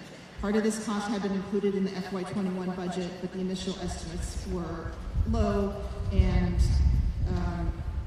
with these repairs, we are trying to limit some future costs by installing solar panels to generate revenue or reduce energy costs for the two buildings. Those are in Articles 3.3-2 and 3-3. So with these roof repairs that are required, that will permit us to have those solar panels that will help us in the future. And the final one is replacing the patrol car. The fleet has several vehicles, and they get a lot of mileage and need to be replaced on a regular basis and are replaced. The department replaces one of those vehicles each year with the occasional purchase of two vehicles. In FY21 was one of the years where two of the vehicles needed replacement, but again, that was deferred until this year. So there are two in the budget this year. One is this capital cost of $56,000, and the second replacement vehicle is being leased and is included in an operating budget. So FinCom has reviewed these after the capital committee studied them and recommended them, and FinCom does recommend voting favorably on these capital expenditures. Thank you. Are there any questions or comments? Okay, I think we're ready for a vote. This is Article 2-4, approve the capital improvements. 20 seconds. Voting starts now.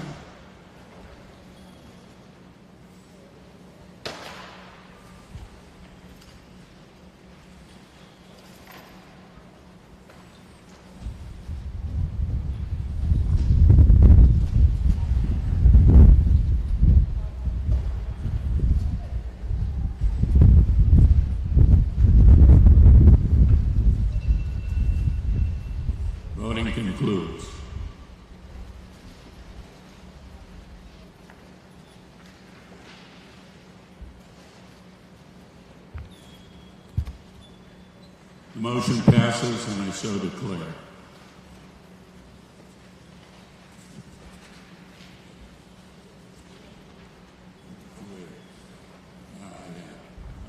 Next article is Article 2-8, Hamilton Development Corporation. I recognize Bill Olson.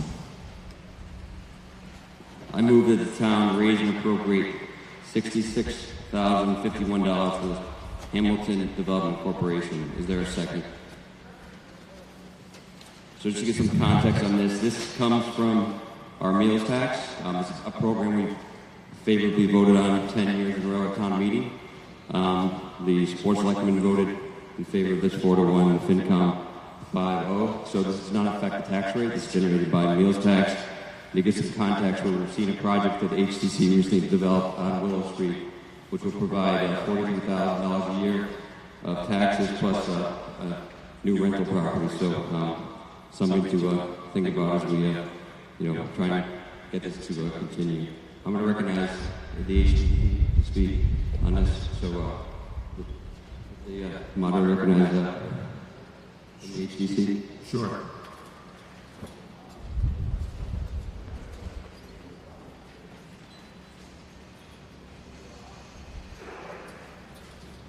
Please identify yourself.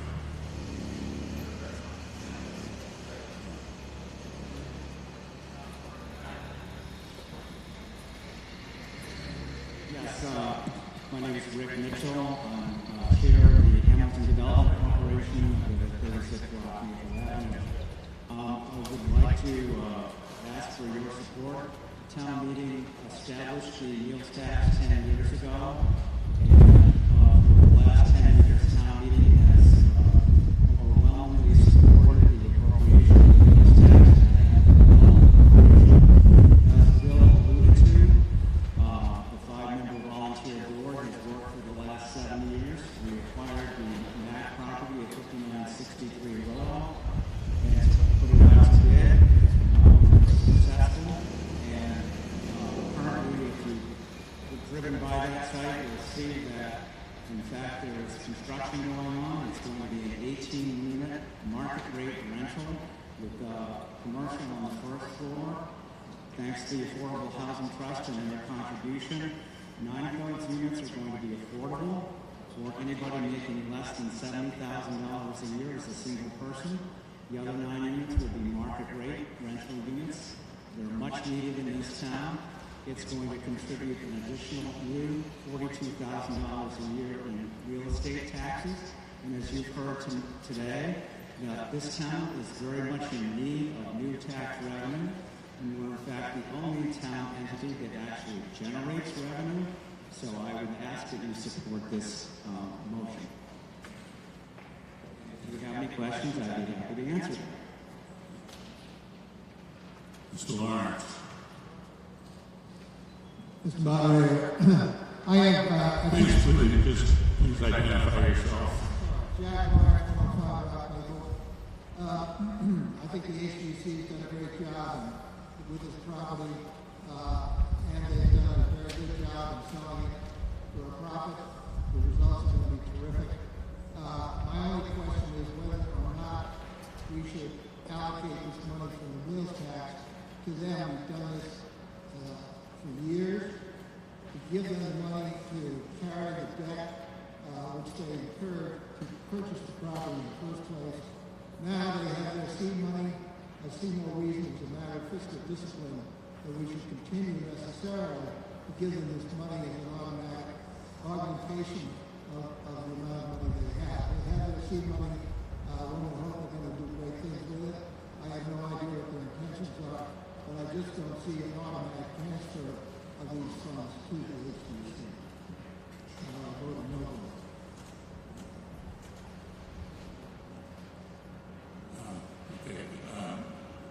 Step aside.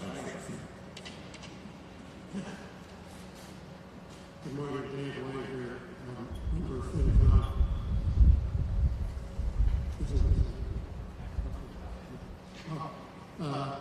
I just wanted to briefly give you the reasons why FinCom supports this undertaking.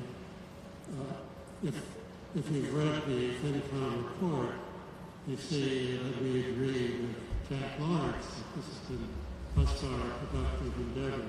We need to find ways to increase revenue other than real estate property tax on residences. This is a vehicle to continue to do so.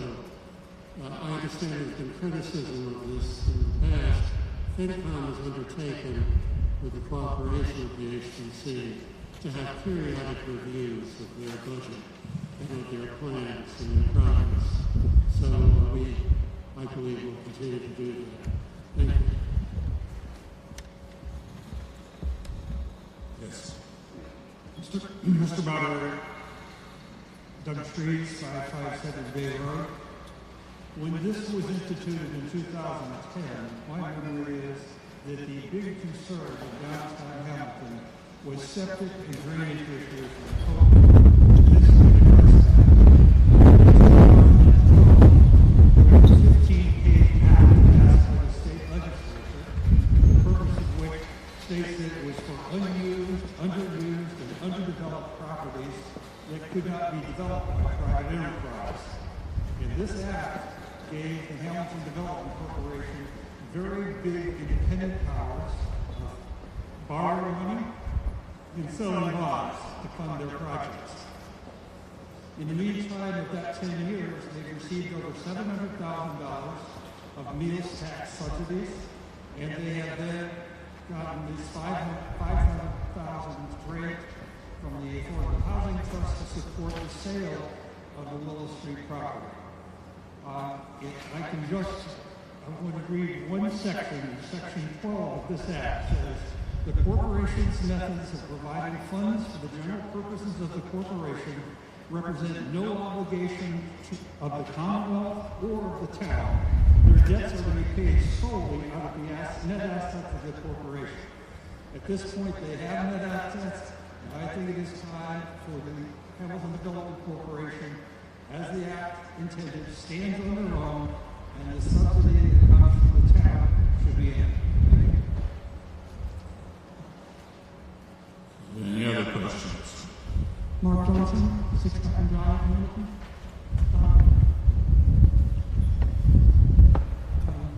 The HDC is not doing things to benefit the HDC.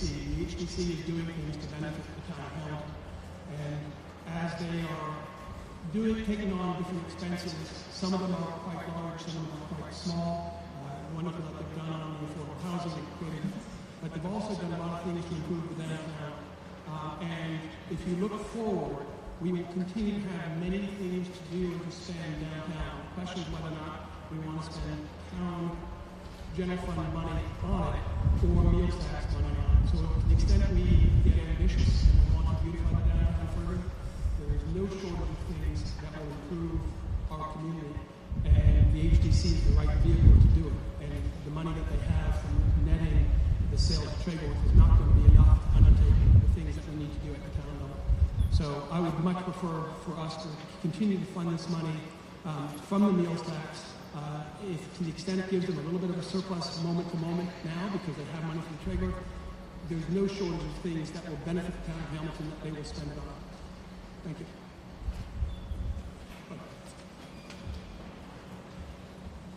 Okay, brief response. Yeah, I'd like to respond to the comment that the HDC is out for the HDC. In fact, town meeting overwhelmingly approved the meals tax going to the HDC in its inception. And we've used that money very constructively to generate new housing, new tax revenue, and commercial development, which is the charter of the HDC. We intend to continue to do that. We are currently looking at other properties downtown. For example, the property where Dodge Tree is a hugely underutilized, basically a stump dump that could be actually become something much more useful to the town in terms of some kind of housing or commercial development that would generate significantly new tax revenues, which this town desperately needs. In order to finance that, we need stream of revenue. That's what the meals tax provides to us. We continue and will be searching for ways to enhance the downtown. We're looking to work with the downtown and invest in improving the sidewalks on Railroad Avenue. We've looked and hired a consultant to do a conceptual plan to do that. We paid for half the cost of a parking study. We will be assisting the town in implementing the recommendations of improved signage, parking, striping, and bicycle and safety improvements. So these are non-real estate tax dollars that the HDC is investing in this town, and we hope that you will support our continued efforts to do so. Thank you. Yes. Tosh Blake, 217 Sagamore Street. I'd like to reiterate what Jack Lawrence said and some other people who maybe want to save some of the revenue just to go into the town fund and maybe keep this more in the private realm. If my memory is correct, I think the ask used to be around $50,000 a year. It's crept up to $65,000. Maybe someone could correct me on that. I'm not sure if it's such a great idea to have this thing automatically just be approved every time. So my vote is no on this. That's my recommendation. Thank you. Jerry Fallon, 38 Goodyear Street. I'm going to vote against this. I asked you all to vote against this a couple of years ago, and it was not an overwhelming vote. It was a close vote in that particular year. I don't know about the rest of you. My taxes went up 15.7% this past year.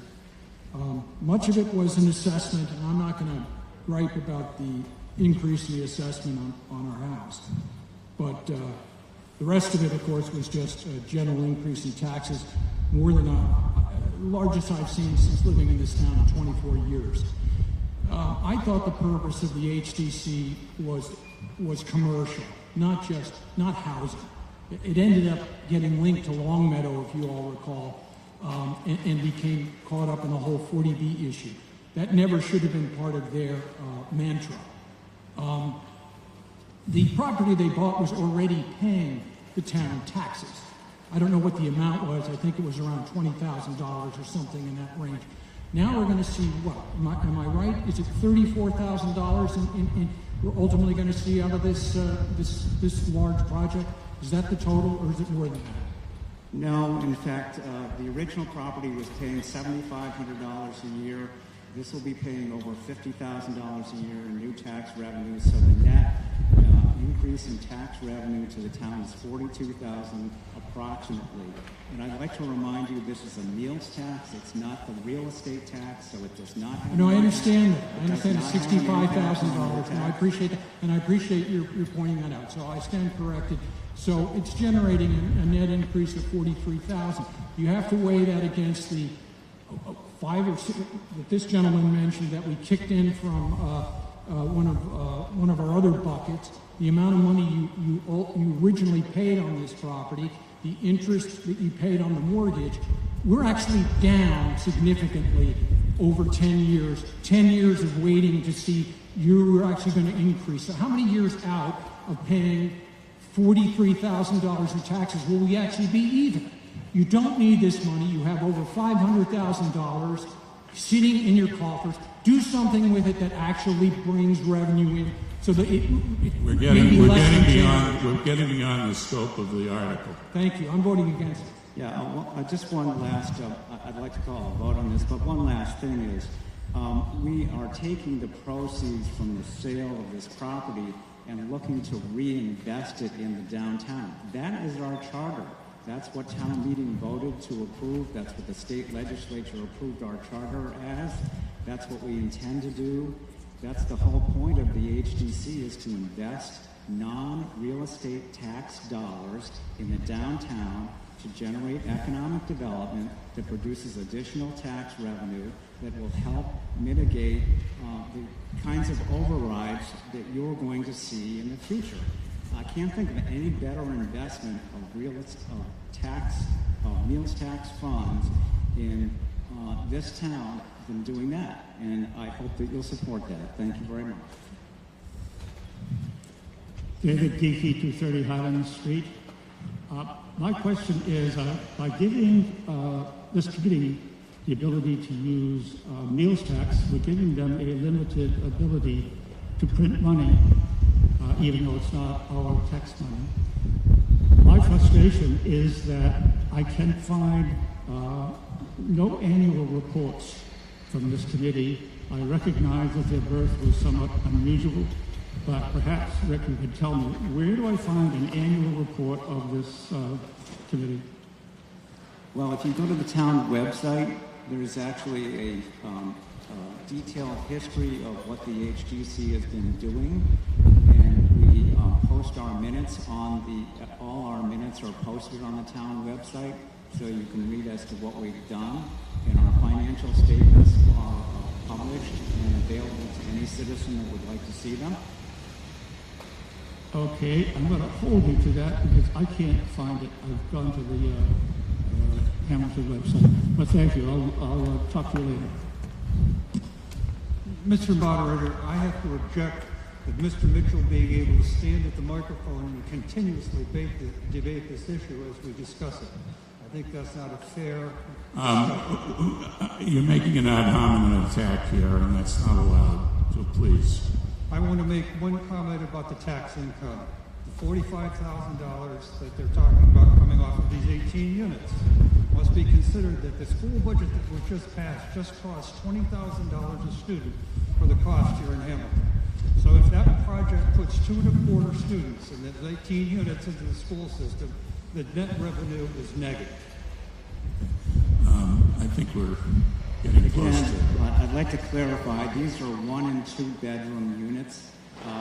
They're not going to be attracting families. Okay.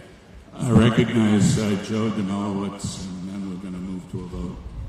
Just to answer a question that was asked about why the number is 65,000, whatever it is this year. It used to be 50. When the town adopted it and originally started to give the meals tax money to the HDC, they didn't know what it was, so they had set it at a $5 amount.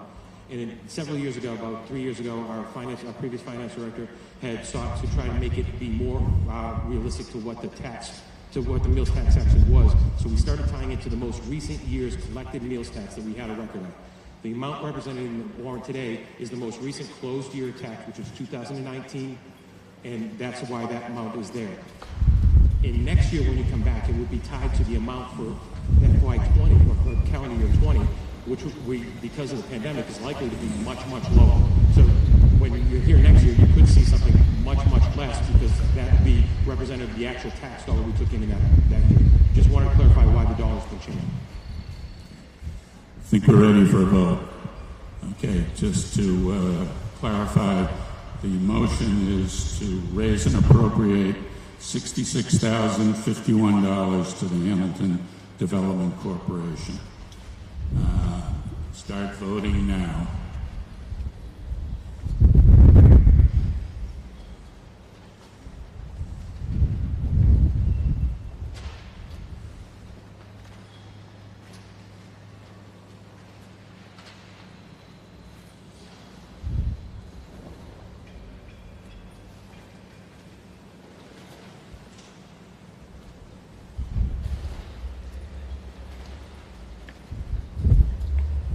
Voting is closed.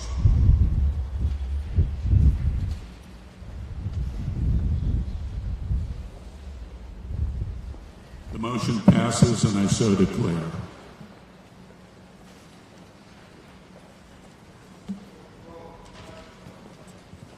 (101 to 42).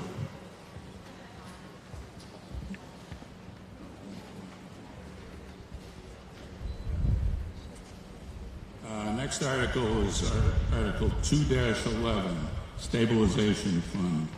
I recognize David Wanger.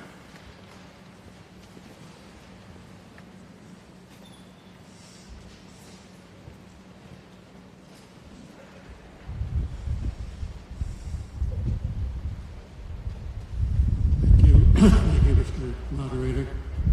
I move that the town transfer the sum of $346,036 from free cash to the stabilization fund. May I have a second?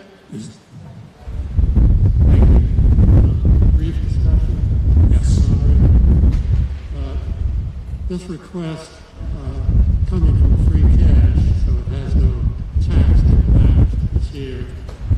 The purpose is to get us up to our fiscal policy minimum of 5% of the general budget, allocated to what is essentially a very secure reserve fund. They say it's secure because, as the moderator will tell you, 2/3 of the vote is required to approve this appropriation, and more importantly, 2/3 of the vote is necessary to spend money from this particular fund. So it is truly a reserve in terms of unforeseen contingencies that may be used for any legitimate municipal purpose, and FinCom has unanimously supported this. Thank you. Are there any questions or comments? If not, we'll move to a vote. This requires a 2/3 vote. So voting starts now.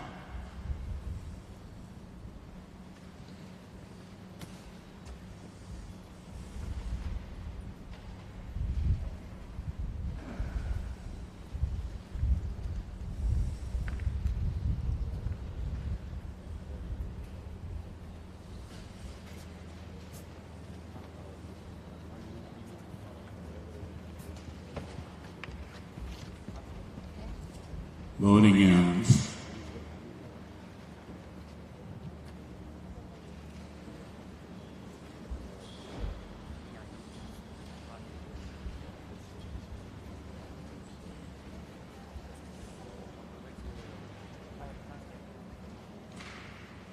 The motion passes by more than 2/3, and I so declare. The vote was 124 to 8. Next, Article 2-12, Community Preservation Budget. I recognize Jay Butler.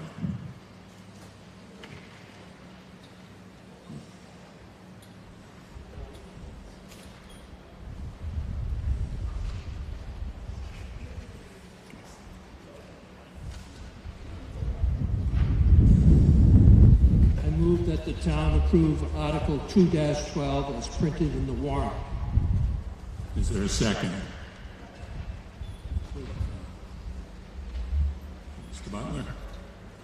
This article addresses several required annual administrative actions for the CPC. The first item authorizes $28,715 to be taken from our FY22 revenues for administrative expenses for the committee. This includes membership fees, signs, publicizing projects, and salary for our coordinator. The second item authorizes the annual bond repayment of $108,900 for our Sagamore Hill purchase made in 2016. It was done with a 15-year, $1.25 million bond. The third item is a required distribution of $65,000 from FY22 revenues to our community housing CPC reserve account. This is a requirement for accounting. Are there any questions or discussion? If not, we can move to a vote. Okay, this is, the motion is to approve the CPC budget as shown in Appendix G of the appendix book. Start voting now.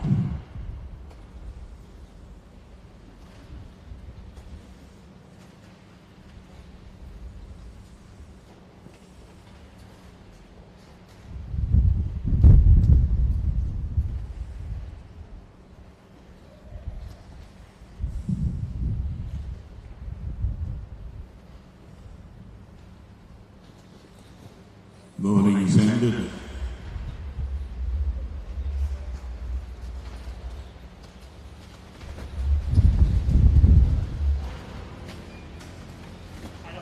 Motion passes, and I so declare.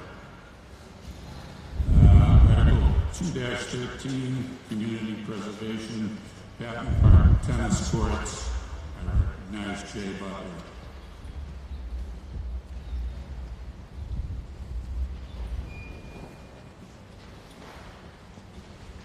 I'd like to introduce myself, Jay Butler, 78 Old Cart Road, Chair of the Community Preservation Committee. I move that the town approve Article 2-13 as printed in the warrant. Is there a second? Discussion. This warrant article is a $32,000 grant request from the Hamilton Water and Recreation Department for the repair, resurfacing, and relining of the 3 tennis courts at Patton Park. While the resurfacing and relining efforts are planned capital projects done to extend the useful life of the courts, the need to repair over 500 feet of cracks in the courts has added a significant repair effort to the current project. This crack repair is not a simple caulking, but a comprehensive repair where large sections of the court are removed and repaired. The amount asked is supported by hard quotes from New England Seal Coating and Vermont Tennis Court Services.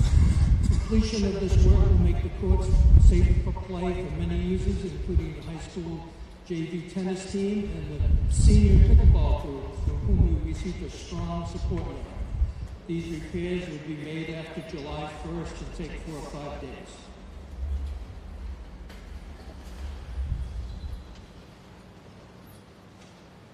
The CPC voted to approve this amount, did they? CPC voted unanimously 5-0 to support. Are there any questions or comments? If not, we're ready for a vote. This motion is to approve the amount shown in the warrant book for the Patton Park tennis courts. Going to begin voting now.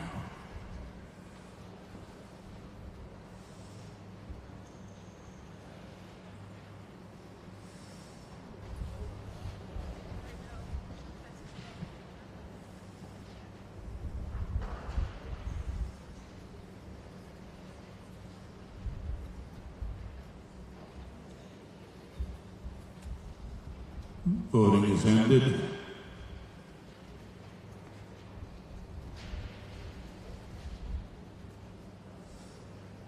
Motion passes, and I so declare. In the next two articles, 2-14 and 2-15, are related articles. We'll have a motion on 2-14 and discussion of the town hall building project proposal. I recognize Jay Butler. I move that the town approve Article 2-14 as printed in the warrant. Is there a second? Okay. Discussion. We're going to have Mr. Moderator, could you recognize the Town Hall Building Committee who could give a short presentation on this project before I say something about the grant request itself?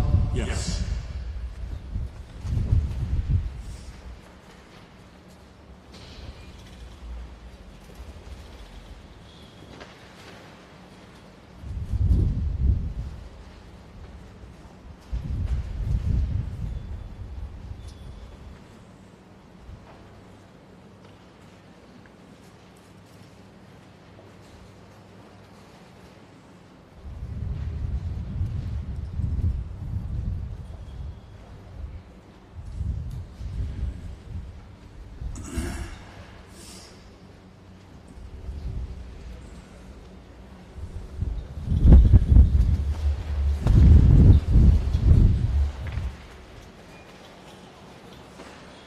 While we're waiting for the committee, can you just confirm that the CPC voted in favor of this project for the record?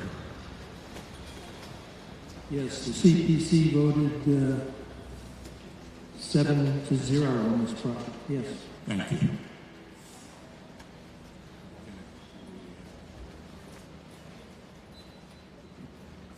Are we ready? Good morning, everybody. My name is Darcy Dale. I'm a member of the Board of Selectmen, and I'm about the town hall renovation. This group has been working on this for 4 years, and today we are seeking your vote to once again approve the project. On May 6th, voters will vote for the funding. A yes vote at both is required to move forward. We hope that you'll join us in supporting this long overdue renovation of our town's civic center. This town hall renovation is the most fiscally responsible path to take. The alternative would be painful, more expensive, and it would put the town at a disadvantage in so many ways. Our staff have been serving the public at Town Hall almost continuously throughout the pandemic. Every citizen of Hamilton uses the services provided by the staff at Town Hall, even if they conduct business online or by mail. Next up is Jean-Pierre Lenoir, who has been on the committee since it was started. He will talk about how we got to this point and what the plans are. Thank you.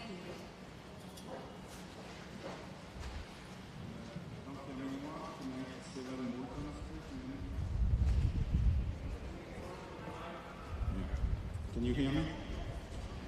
Hamilton Town Hall was built in 1898. It has never had a significant renovation. The building major problems today include significant structural problems inside, ongoing deterioration of the building exterior, no fire suppression system, potentially putting at risk lives and town records, no rooms for public events, secure and accessible storage is inadequate. Many town departments are not accessible for those who cannot climb stairs. Lack of accessibility violates state law. For years, we have known this building needed a major renovation. It took having a dedicated committee to move the project forward. The Town Hall Building Committee was founded in 2017. The committee started planning for the renovation of the building to bring it up to code, address the structural issues, and make it accessible and adapted to the town's needs. The goal is to create a renovated civic center that is ready for the next 100 years. Architectural plans were completed with input given by the public at several town meetings. The project was put out to bid last fall following all state procurement regulations. 8 bids came in from general contractors. The lowest qualified bidder was selected. The project is ready to start this summer. Last November, town meeting approved the project, but the 30-year bond ask was not approved at the poll in December. The Board of Selectmen voted to bring the project back before voters this month with a requested amount of a new property tax that is 1.2 million or 27% less than the requested amount in December. We'll talk more about the finance later during the presentation. With a yes vote at both the town meeting today and at the poll on May 6th, we can move forward and not lose momentum. Now Jack is going to present the current issue.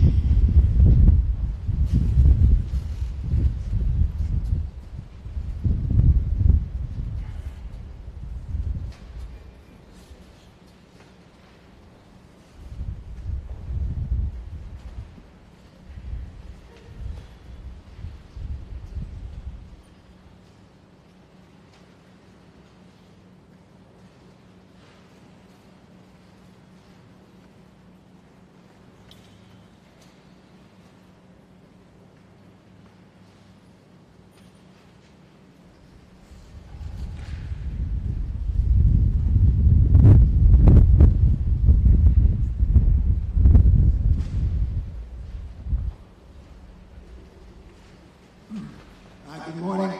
I'm Jack Lawrence. I'm not Mike Toomey, who's our honored chair. Unfortunately, I have to channel him this morning because he called in at 7:30 this morning and said he was too sick to get out of bed. So we've got, we'll see what we can do here. Thank you, Jean-Pierre. You might wonder what's wrong with the town hall.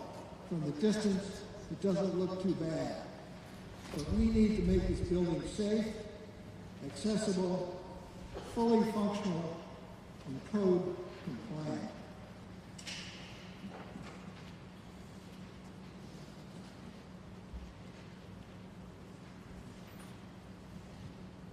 We will be updating every system, including a 5-stop elevator, new heating and air conditioning, new electrical, new plumbing, new mandated ramp, new code compliant stairs, security, fire protection, and audio-visual systems.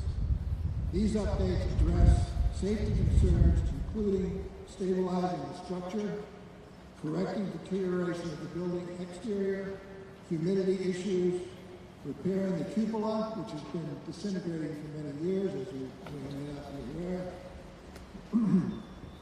and adding 100% redundant emergency generator. This project will make the building completely accessible. We will bring, it has only been accessible on the first floor to date from the ramp that is there and it's not deteriorating. We will bring back public use of the large hall with dedicated office space on the first floor rather than open cubicles. We'll add climate control and secure storage areas and larger accessible vaults to required town records, including historical and voting records. This will be an energy-efficient project. We will retain and restore historic architectural details inside and out as required and coordinated with the Hamilton Historic District Commission.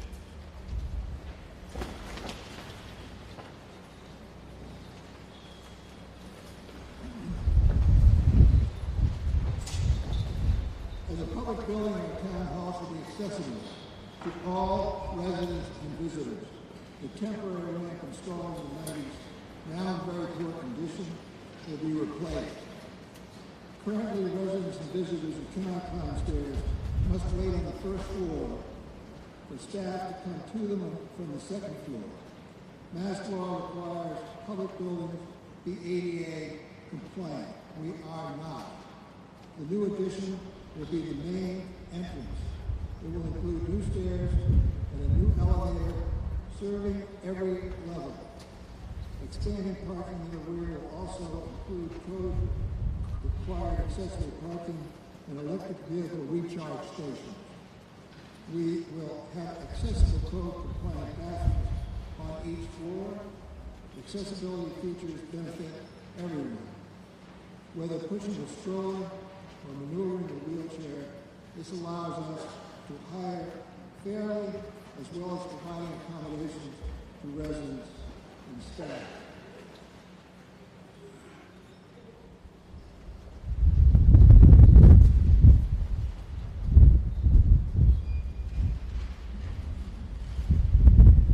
On the second floor, residents may remember when this room was a central gathering point of the town.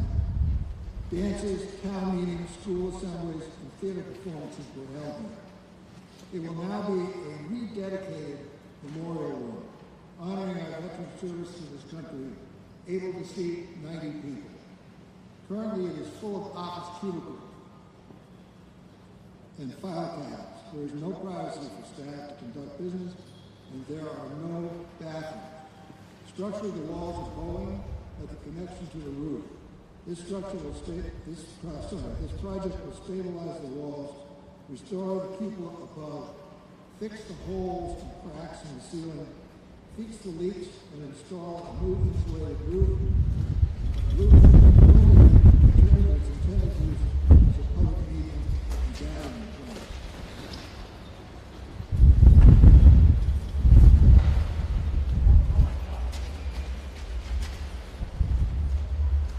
Hamilton is required to keep many records in hard copy by law.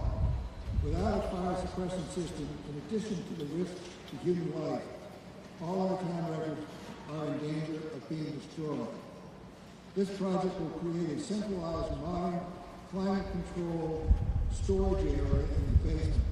The clerk's vault for official records will be larger and fully accessible. At the same time, we are seeking grant to digitize some records and reduce what we have to keep on the site.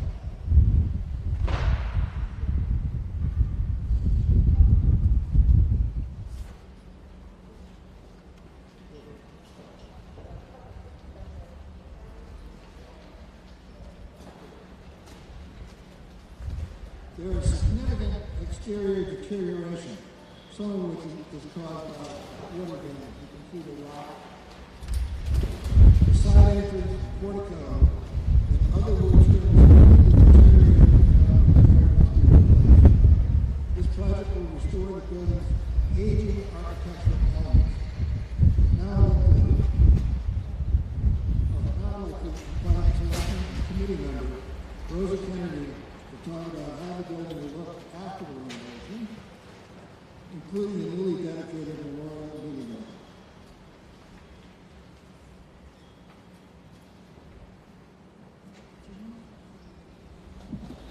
Hi again, everybody, and thanks, Jack. Our town hall is in the Hamilton Historic District, so we've worked carefully to maintain key historic features of the building, including the front facade, the grand staircase, and the cupola.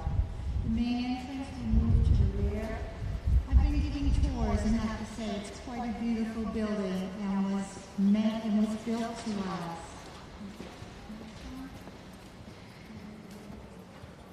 Here's the side view with the added elevator and stairwell bend to the left, and a new permanent ramp to replace the 1990s temporary ramp.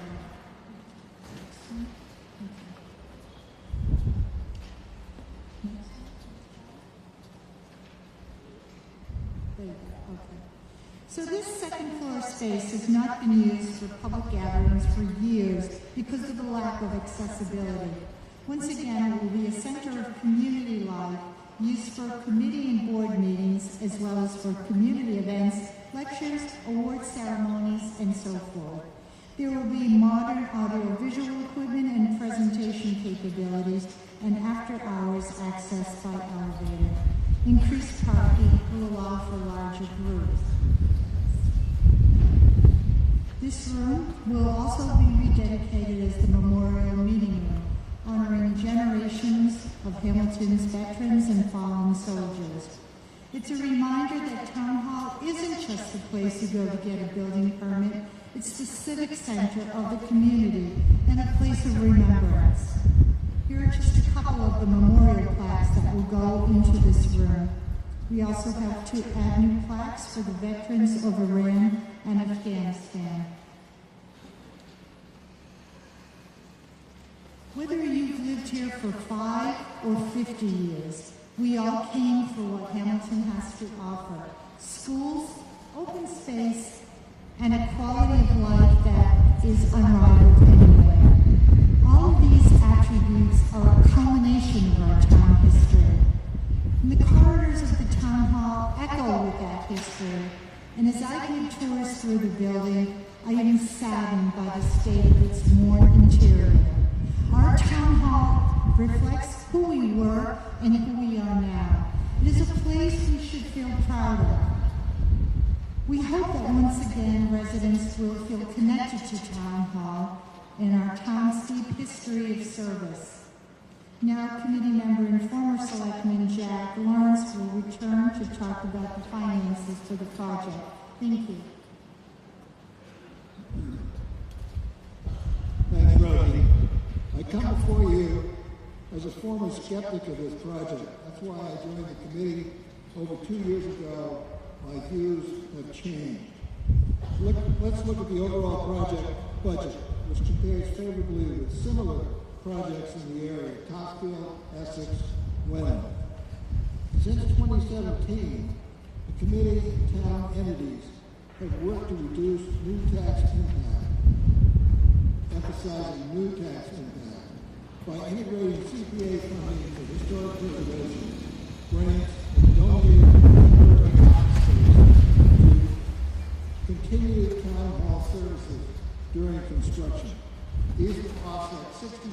of the cost. Since the December budget, where a bond for just under $4.7 million was voted down, we took a hard look at the budget. With a grant for a backup generator and support from the CPC with another $1 million, which you will deal with hopefully shortly, the bond ask is now $3.4 million, which is 27% less. New property taxes will now cover only 39% of the project versus 53% county.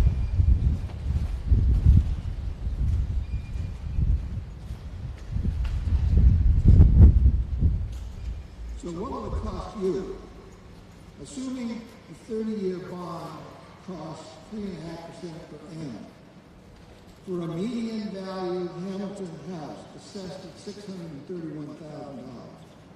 The cost at inception, as the beginning of the payment on the bond, would be 15 cents per thousand of assessed value.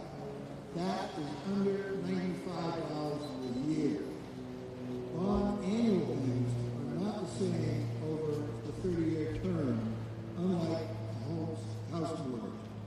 Your cost will reduce annually as the debt is paid down. By the end, it will cost 8 cents per thousand per year. That is $50 a year. Over the term, it will average $73 per year, which is 20 cents a day. We have a good price based on 8 bids we received compared with professional estimates. We will hold through this month despite skyrocketing materials costs.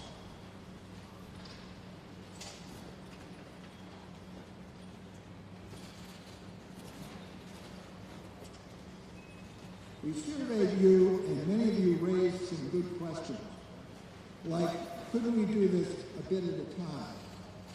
Unfortunately, addressing the critical issues will cost at least 50% of the value of the building, which triggers a state requirement to bring the building up to code.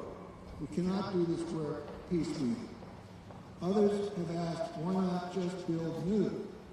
Based on our research, a newly constructed building might cost slightly less per square foot than a renovation, but would not be eligible for CPC funding or other future historic preservation funding. There is little outside funding available for new construction, meaning the full cost of the new building would likely come from increasing new property taxes dramatically, as we couldn't use any of the CPC funds we already pay into. Some suggested the money go elsewhere. However, these funds cannot be directed in other ways. CPC funds must be spent in 3 specific categories and are not available at all for school buildings. You'll hear shortly about future CPC projects coming down the pipeline. Others have described the benefits: access, fire safety, better meeting and working spaces. On the downside, the law dictates full handicap access. The state could demand compliance anytime, and that cost, done later, would be far higher. This is insurance against that.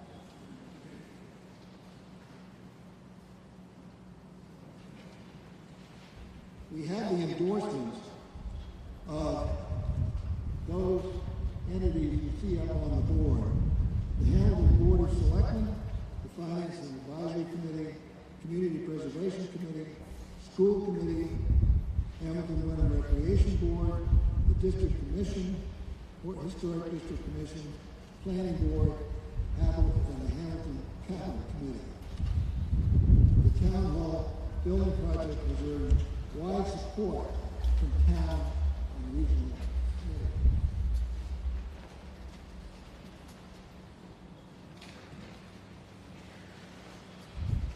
Many are asking, why do this now? There's a pandemic in progress. The answer is that we will never have a better opportunity. Bond rates are at an all-time low. We have available space at no cost to relocate town hall personnel temporarily. It is time. We talked about doing this when I was a selectman in the early 1990s. We have been kicking this can down the road over 30 years at least. This is deferred maintenance. I hope we've answered your questions today about the town hall reservation project and have earned a yes vote today and, importantly, on May 6th, Thursday, at the ballot. Thank you.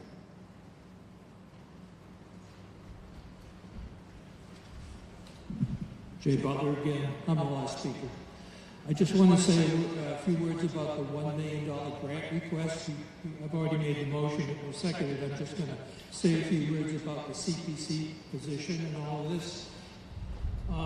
This $1 million grant request from the DPW falls under the historic preservation category of eligible grants. It'll be used to support the remaining construction costs for the project for Town Hall.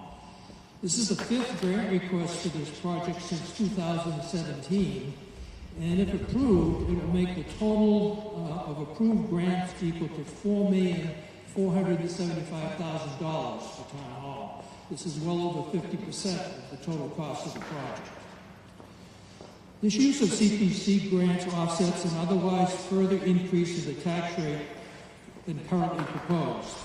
Since the CPC revenues are derived directly from a surcharge on your property taxes, the surcharge will be collected regardless of whether this project is approved or not. The CPC has long viewed this project as the most important one, and it's been brought before us a couple of times in the past. The grant money represents a direct return to the voters for their surcharge. This project has been a continuous subject of discussion within the CPC for well over 10 years. And while several projects inside Town Hall have been approved over those past years, several others were not, as the committee preferred to wait until a complete renovation was considered versus a costly, piecemeal approach to repairing broken systems in the building. The financing for this $1 million grant will come from a 30-year municipal bond formed by combining this $1 million request with the $3 million request that was approved last fall. The CPC can afford to make these annual bond payments, along with continuing annual bond payments for the Sagamore Hill that we just voted for. These bond repayments are made from the town's 2% surcharge revenue. We can't use state match funding.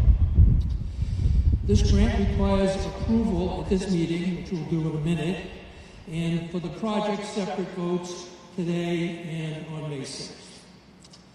If this grant is approved, the CPC will have sufficient reserves to consider grant requests for other future financial needs in the remaining eligible grant areas of community housing and open space and recreation. Note that these eligible areas do not include school buildings or building of a new town hall. CPC shares a coordinator with the Affordable Housing Trust, and this way are well informed of their needs for funding looking into the future. In fact, we have provided grants totaling $1.5 million for affordable housing in recent years. In the category of open space and recreation, the CPC has considered the turf field project at the high school for over 10 years as well, and in 2017 awarded a grant for part of the most recent engineering study of the project. Several months ago, the Hamilton and Wenham CPC chairs agreed to hold a joint meeting later this month to discuss items of mutual concern, with the number one agenda item being the turf field. And a few weeks ago, the school committee voted to form a turf field advisory committee. In the process of establishing the committee, invited the chairs of the Wenham and Hamilton CPC to become members. I have already accepted their invitation, and the committee is expected to hold their meeting soon. Thank you. Any questions or comments?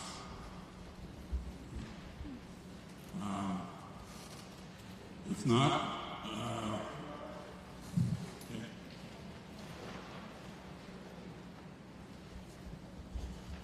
Forrester Clark. I live in Sagamore Street.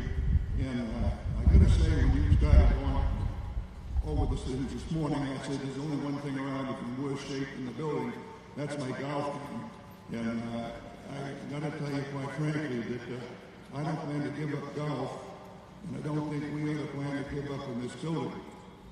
I worked for the state for almost 30 years as a state representative and several commissioners, and I think I've been in more town halls than anybody in Hamilton. And we've got a wonderful, wonderful operation here in town hall, a beautiful building, lovely setup, but it has to be changed. And we'll be far ahead of any other town if we don't make the move and change it now. And I think people will put very good time and effort into it. I think Jack Lawrence has spelled it out very well. My family's done business with the Lawrence family for 60 years, not always profitably, but certainly pleasantly. And I found them to be extremely honest and fair and clear in their explanations of what they do. So I think if we let this go by now, and if I'm going to judge of what's happening in the country today, it's going to be hard to raise the money a year from now or even 6 months from now.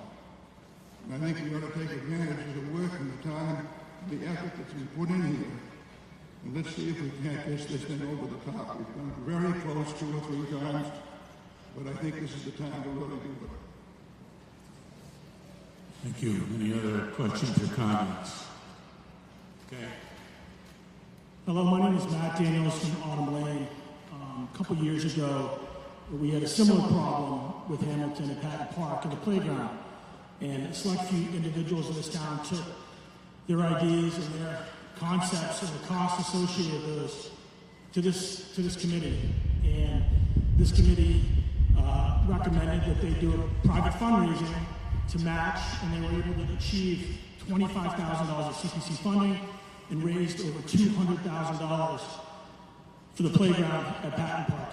Another feature, important aspect of our town where there's hundreds of kids that use that playground every week, every weekend. My recommendation is that this town and the people that support this town hall actually do some fundraising to help offset some of those costs. I do believe that this town hall needs to get renovated. I believe that it will be, but I think that people need to put some muscle behind it and do some private fundraising to offset some of those costs. And if you are unable to raise funds for this project, then I think you understand in this community where it supports. And I think it's very important that private people get behind this project like they did at Patton Park. I'm not saying that the building isn't in disrepair. I'm just saying that I also think that the way that you ask people to fundraise, and you will for a turf field into the future, I think that same measure should be taken here as it relates to the town hall. So before applying taxes, before using deep funds of CPC, there should be some level of commitment from the privateer to raise money, and I would be the first person to write a check personally towards that. But I think that you need I think this committee needs to ask private investment to come in and play a part. And if they can't raise that from people, I don't know that they should be moving forward with this project right now. Speaker. Thank you, Mr. Moderator. Anna C. 227 Highland. I support this project for 4 or 5 different reasons. First, I have to say, the town hall is unlike any other structure in our community. It is the one building that literally serves every single person, regardless of age, interest, income, status, how long you've lived here. It is a unique property, and this is a unique time to preserve it, as the committee has outlined in great detail. Financially, this is by far the best time to make this investment. The longer we wait, the more expensive it will be. I would argue we have both a legal obligation to provide the accessibility for civic and human rights. I would also say financially, we have an obligation as civic leaders and as the voters of this community to preserve the uniqueness of this town asset. I implore the voters to understand that this is a rare property and a rare opportunity.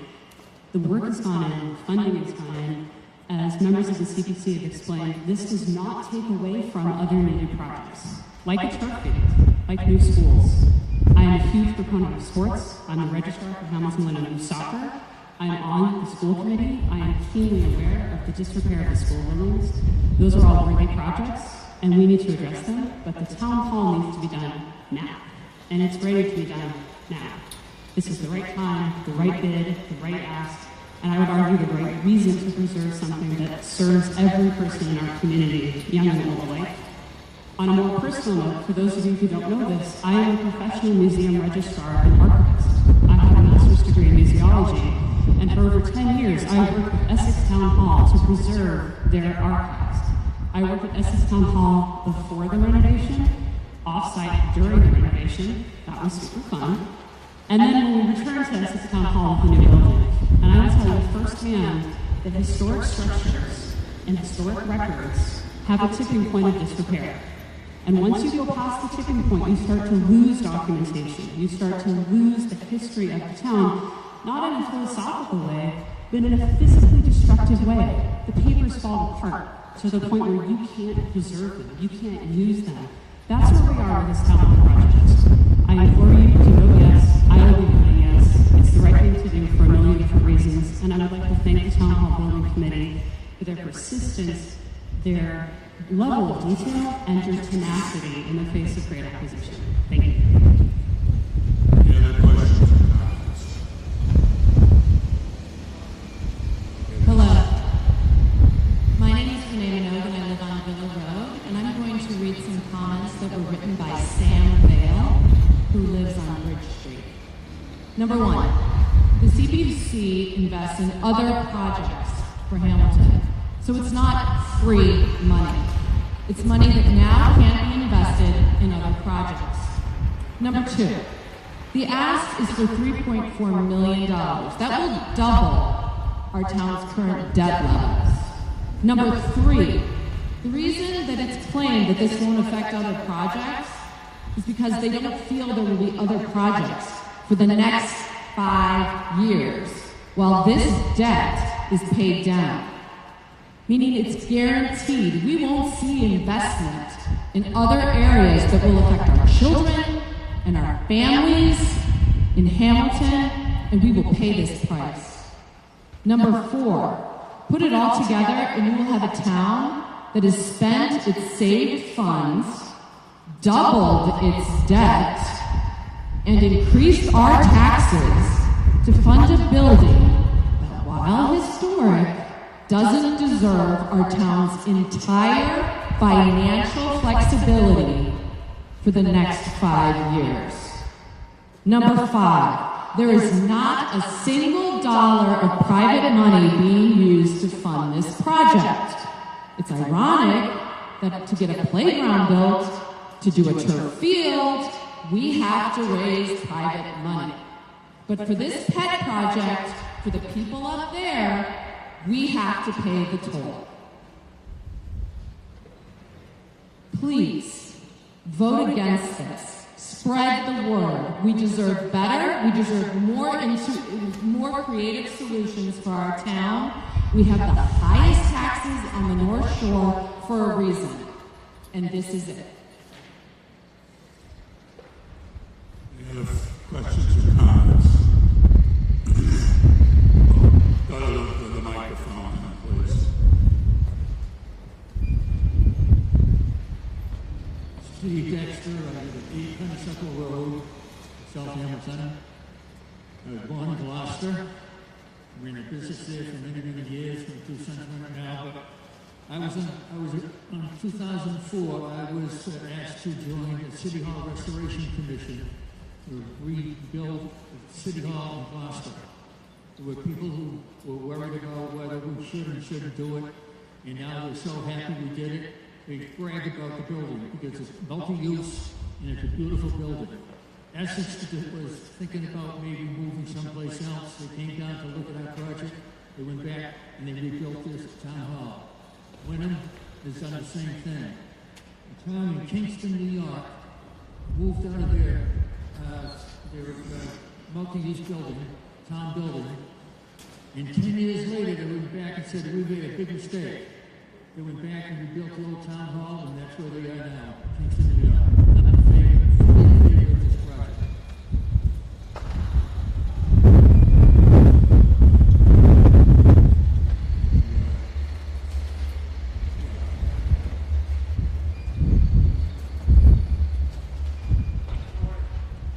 I'm Nate Tennyson from the Finance Committee. As a Finance Committee member, our job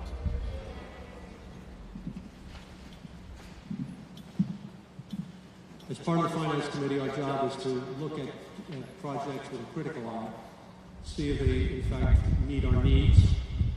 Are they necessary? Do they in fact, are they cost effective? And can we fund them?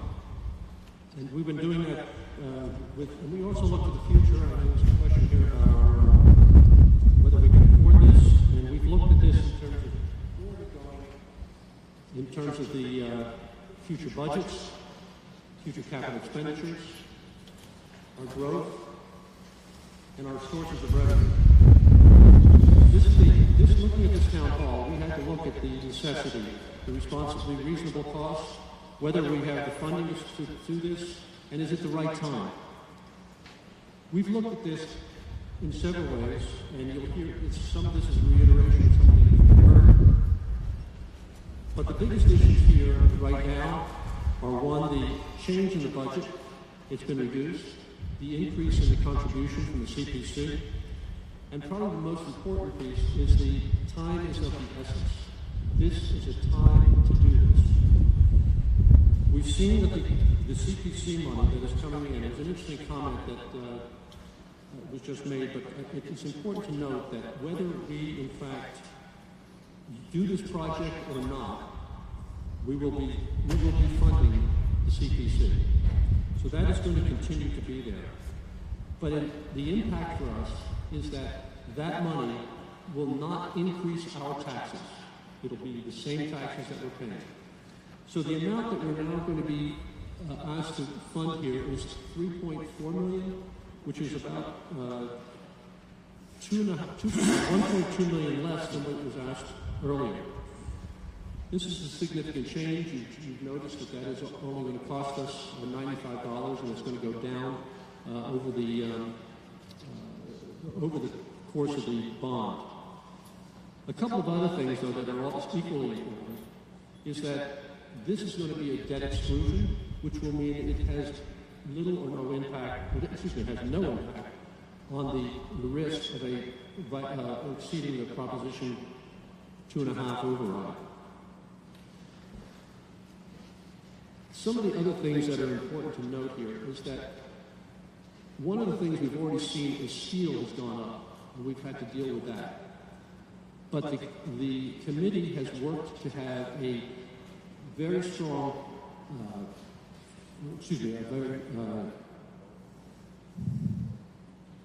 to have a guaranteed cost right now that is being held, the bid cost is being held through the month of May. So that gives us an opportunity to avoid any higher costs that could come in the future. The other piece is that the town has already spent $1.1 million. That $1.1 million, you don't want to put more money in some costs that a project is not good, but in this case, the project is very viable and it's not a flawed project, it's a project that needs to be moved forward. But if we abandon the project, we will have to abandon that $1.1 million. And believe me, we're going to have to do this building either now or in the near future, and we're going to have a pre-construction investment at that time of another $1.1 million. We've already talked about the rates being low, the historically low interest rates. And if we take all of these things together, the need for the renovation, which has been well described, the reduced budget, the additional CPC money, and the knowledge that if we delay, we have increased costs and interest, that the time is of the essence, and the Finance Committee believes that this is the time to invest in this project. Thank you. I think we're ready for a vote. I have a question. Have any private funds been raised? There are no private funds in this project. You're absolutely right. That has not, I know. We've been dealing with this project for 4 years. That has not. Lots of time to raise money. Ma'am, let the gentleman speak. If we delay the project and decide to go into looking at private money, The bottom line is it's going to increase the cost of this project. It'd be foolish to do that at this moment. That's a projection, so you're speculating. Also, how many employees work at town hall? Ma'am, this is outside the scope of the article. So I believe there's 7 employees at town hall. Ma'am,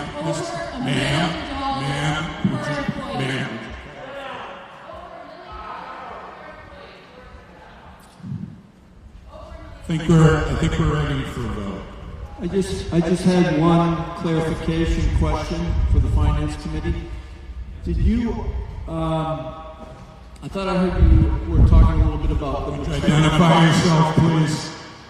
Yes, Ted Warner, 874 Bay Road. I was curious on the material costs of the project, whether, I think you mentioned the steel costs are fixed. Given the recent rises in lumber and those types of things, I was just curious if the proposed budget for the thing incorporated all those rises in material costs of the project. My understanding that this would be probably a better. The answer is yes. Okay, I think we're ready for a vote. Rosie Kennedy, I'll just add a comment that the general contractor has indeed agreed to hold the price firm throughout the month of May. So yes, all of those costs and any potential rise has been figured into the current budget. Can I ask a question? Yes. One last really quick question. This is Mary Carr. Identify yourself, please. Mary Carr from Echo Cove Road. I wanted to point out that most town hall services are now done online, and that that's likely to increase in the future. And also that Essex Town Hall received a substantial amount of private funding for a long fundraising campaign. Thank you. Okay, we'll go to a vote. This requires a 2/3 vote. The motion is to appropriate $1 million from CPC funds for the town hall building project. Again, 2/3 vote. Please vote now.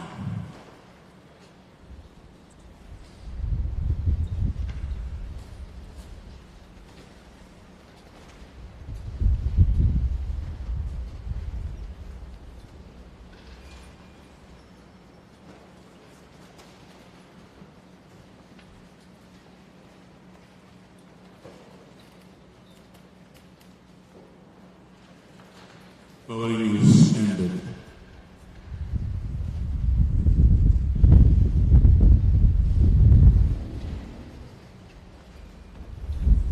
The vote is 124 to 18, and the motion passes, and I so declare. Article 2-15, Town Hall Building Project. I recognize Darcy Bale.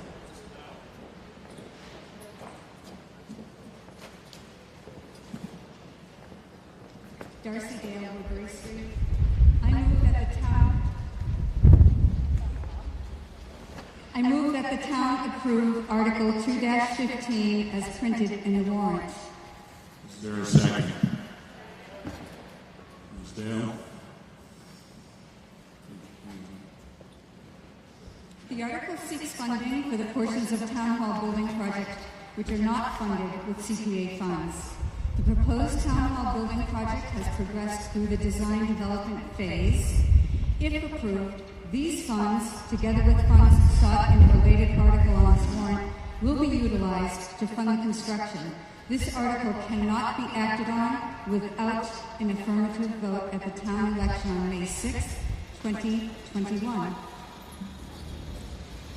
Any questions or comments?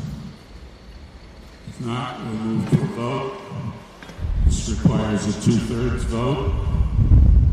Voting is open now.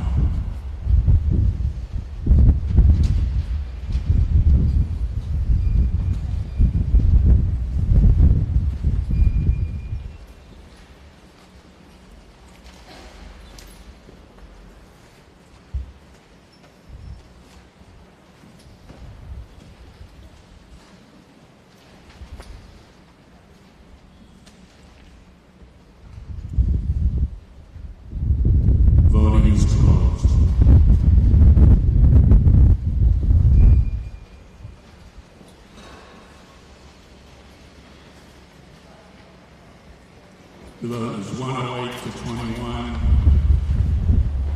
The motion passes, and I so declare. Article 3-1, acquisition of easement to alter layout of Tobacco Road. I recognize Rosemary Kennedy.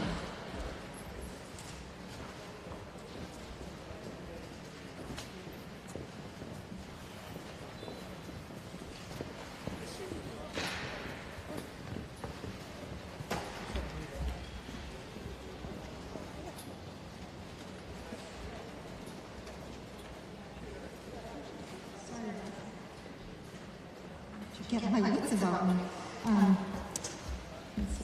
I move that the town approve Article 3.1 as printed in the warrant. Is there a second? And for discussion, I'm wondering if we could have Tim Olson come in and maybe talk about this a little bit. It talks about basically a switching of conservation restrictions. This article allows the town, as part of the Tobacco Road infrastructure project, to alter the layout of a portion of Tobacco Road away from a natural resource area to a new location on land identified by the assessors as parcel 71.1 and owned by the town of Manchester by the Sea. An affirmative vote under this article will allow the town to accept a public way easement and a temporary construction easement from the town of Manchester by the Sea.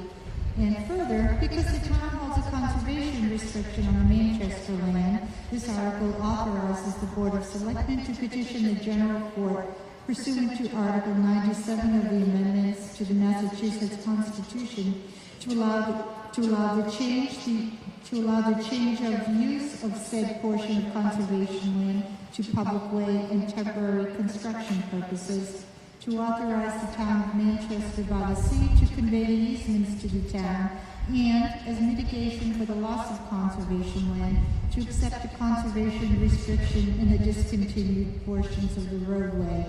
A 2/3 vote is required for this article, and there is no tax impact. I don't know. Okay. It basically is a switch of land so that the road, Tobacco Road, can be diverted a bit, and that portion of the roadway, which was conservation land, it'll just be a switch. So, I hope that I've explained that. Does anybody have any questions? Thank you. Questions or comments? I think we can move to a vote. Again, this requires a 2/3.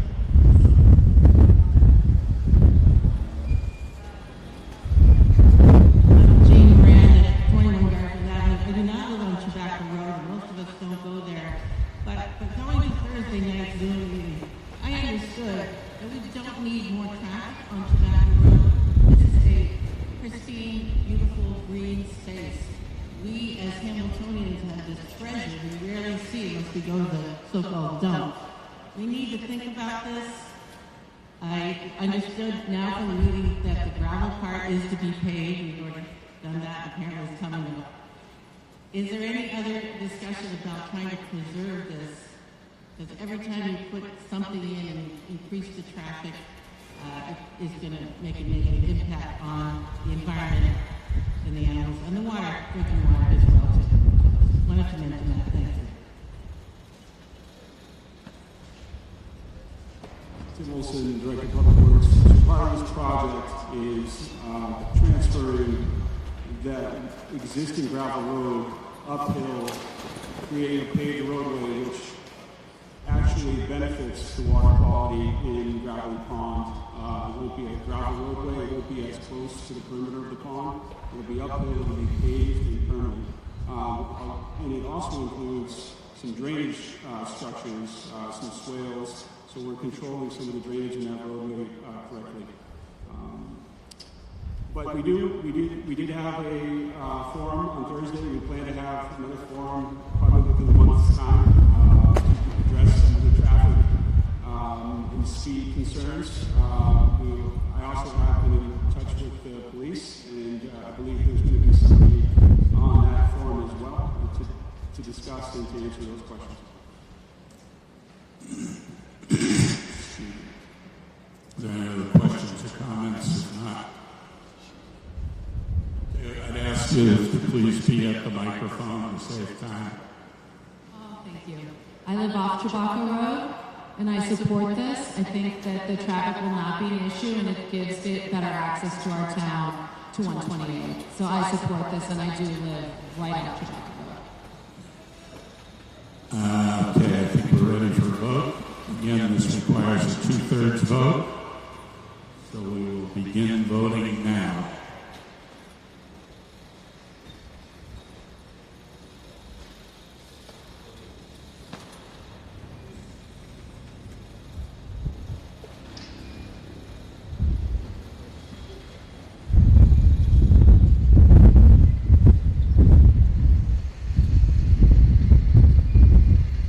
Voting is ended.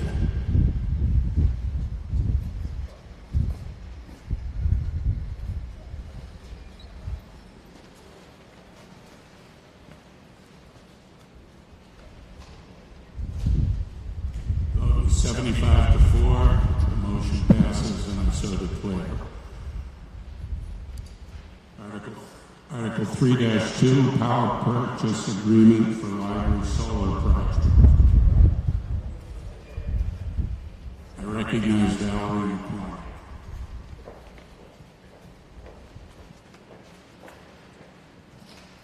I move that the town vote to approve Article 3-2 as printed in the warrant. Is there a second? Article 3-2 is about the power purchase agreement for the library solar projects. When the roof needed to be replaced, the idea of putting solar panels on the roof was born, and it does nothing but it has a positive impact on the town. It's going to hopefully save money on electricity. And both the combined effect of Articles 3-2 and 3-3 is to authorize the Board of Selectmen to enter into the necessary agreements for the purchase of electricity generated by this project and for the receipt of the payments in lieu of taxes. Any questions or comments? If not, we can move to a vote. This is a simple majority. Okay, begin now. Voting.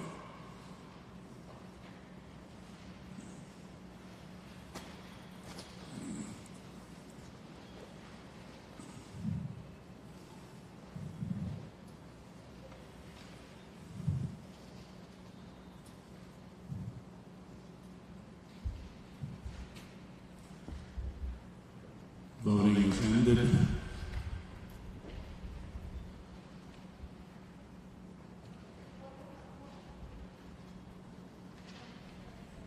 The motion passes, and I so declare. And as Ed McMahon used to say, I hold in my hand the last article, Article 3-3, pilot for library solar project. I recognize Bill Olson.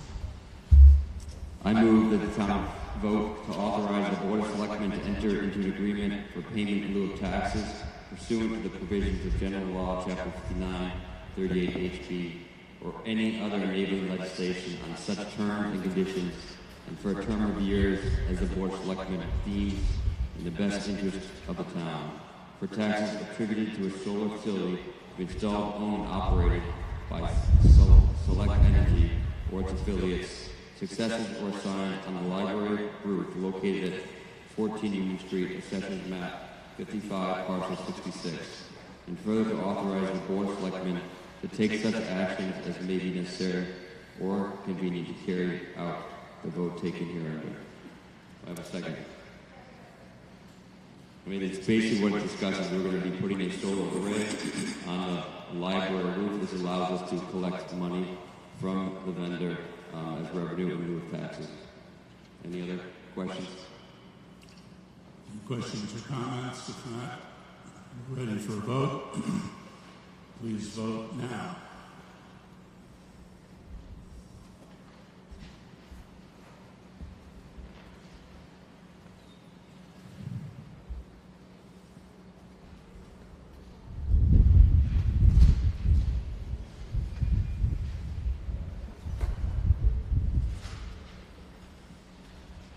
Voting is ended.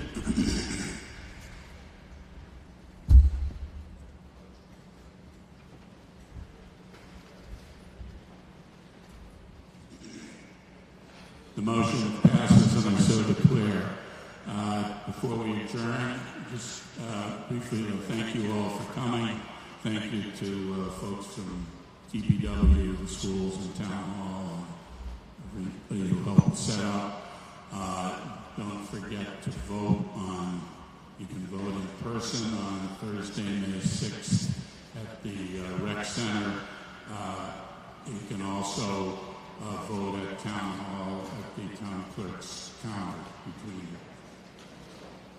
for an absentee ballot. Too late to get it in the mail, but you can vote absentee at Town Clerk. Is there a motion to adjourn? Is there a second? All those in favor, please say aye.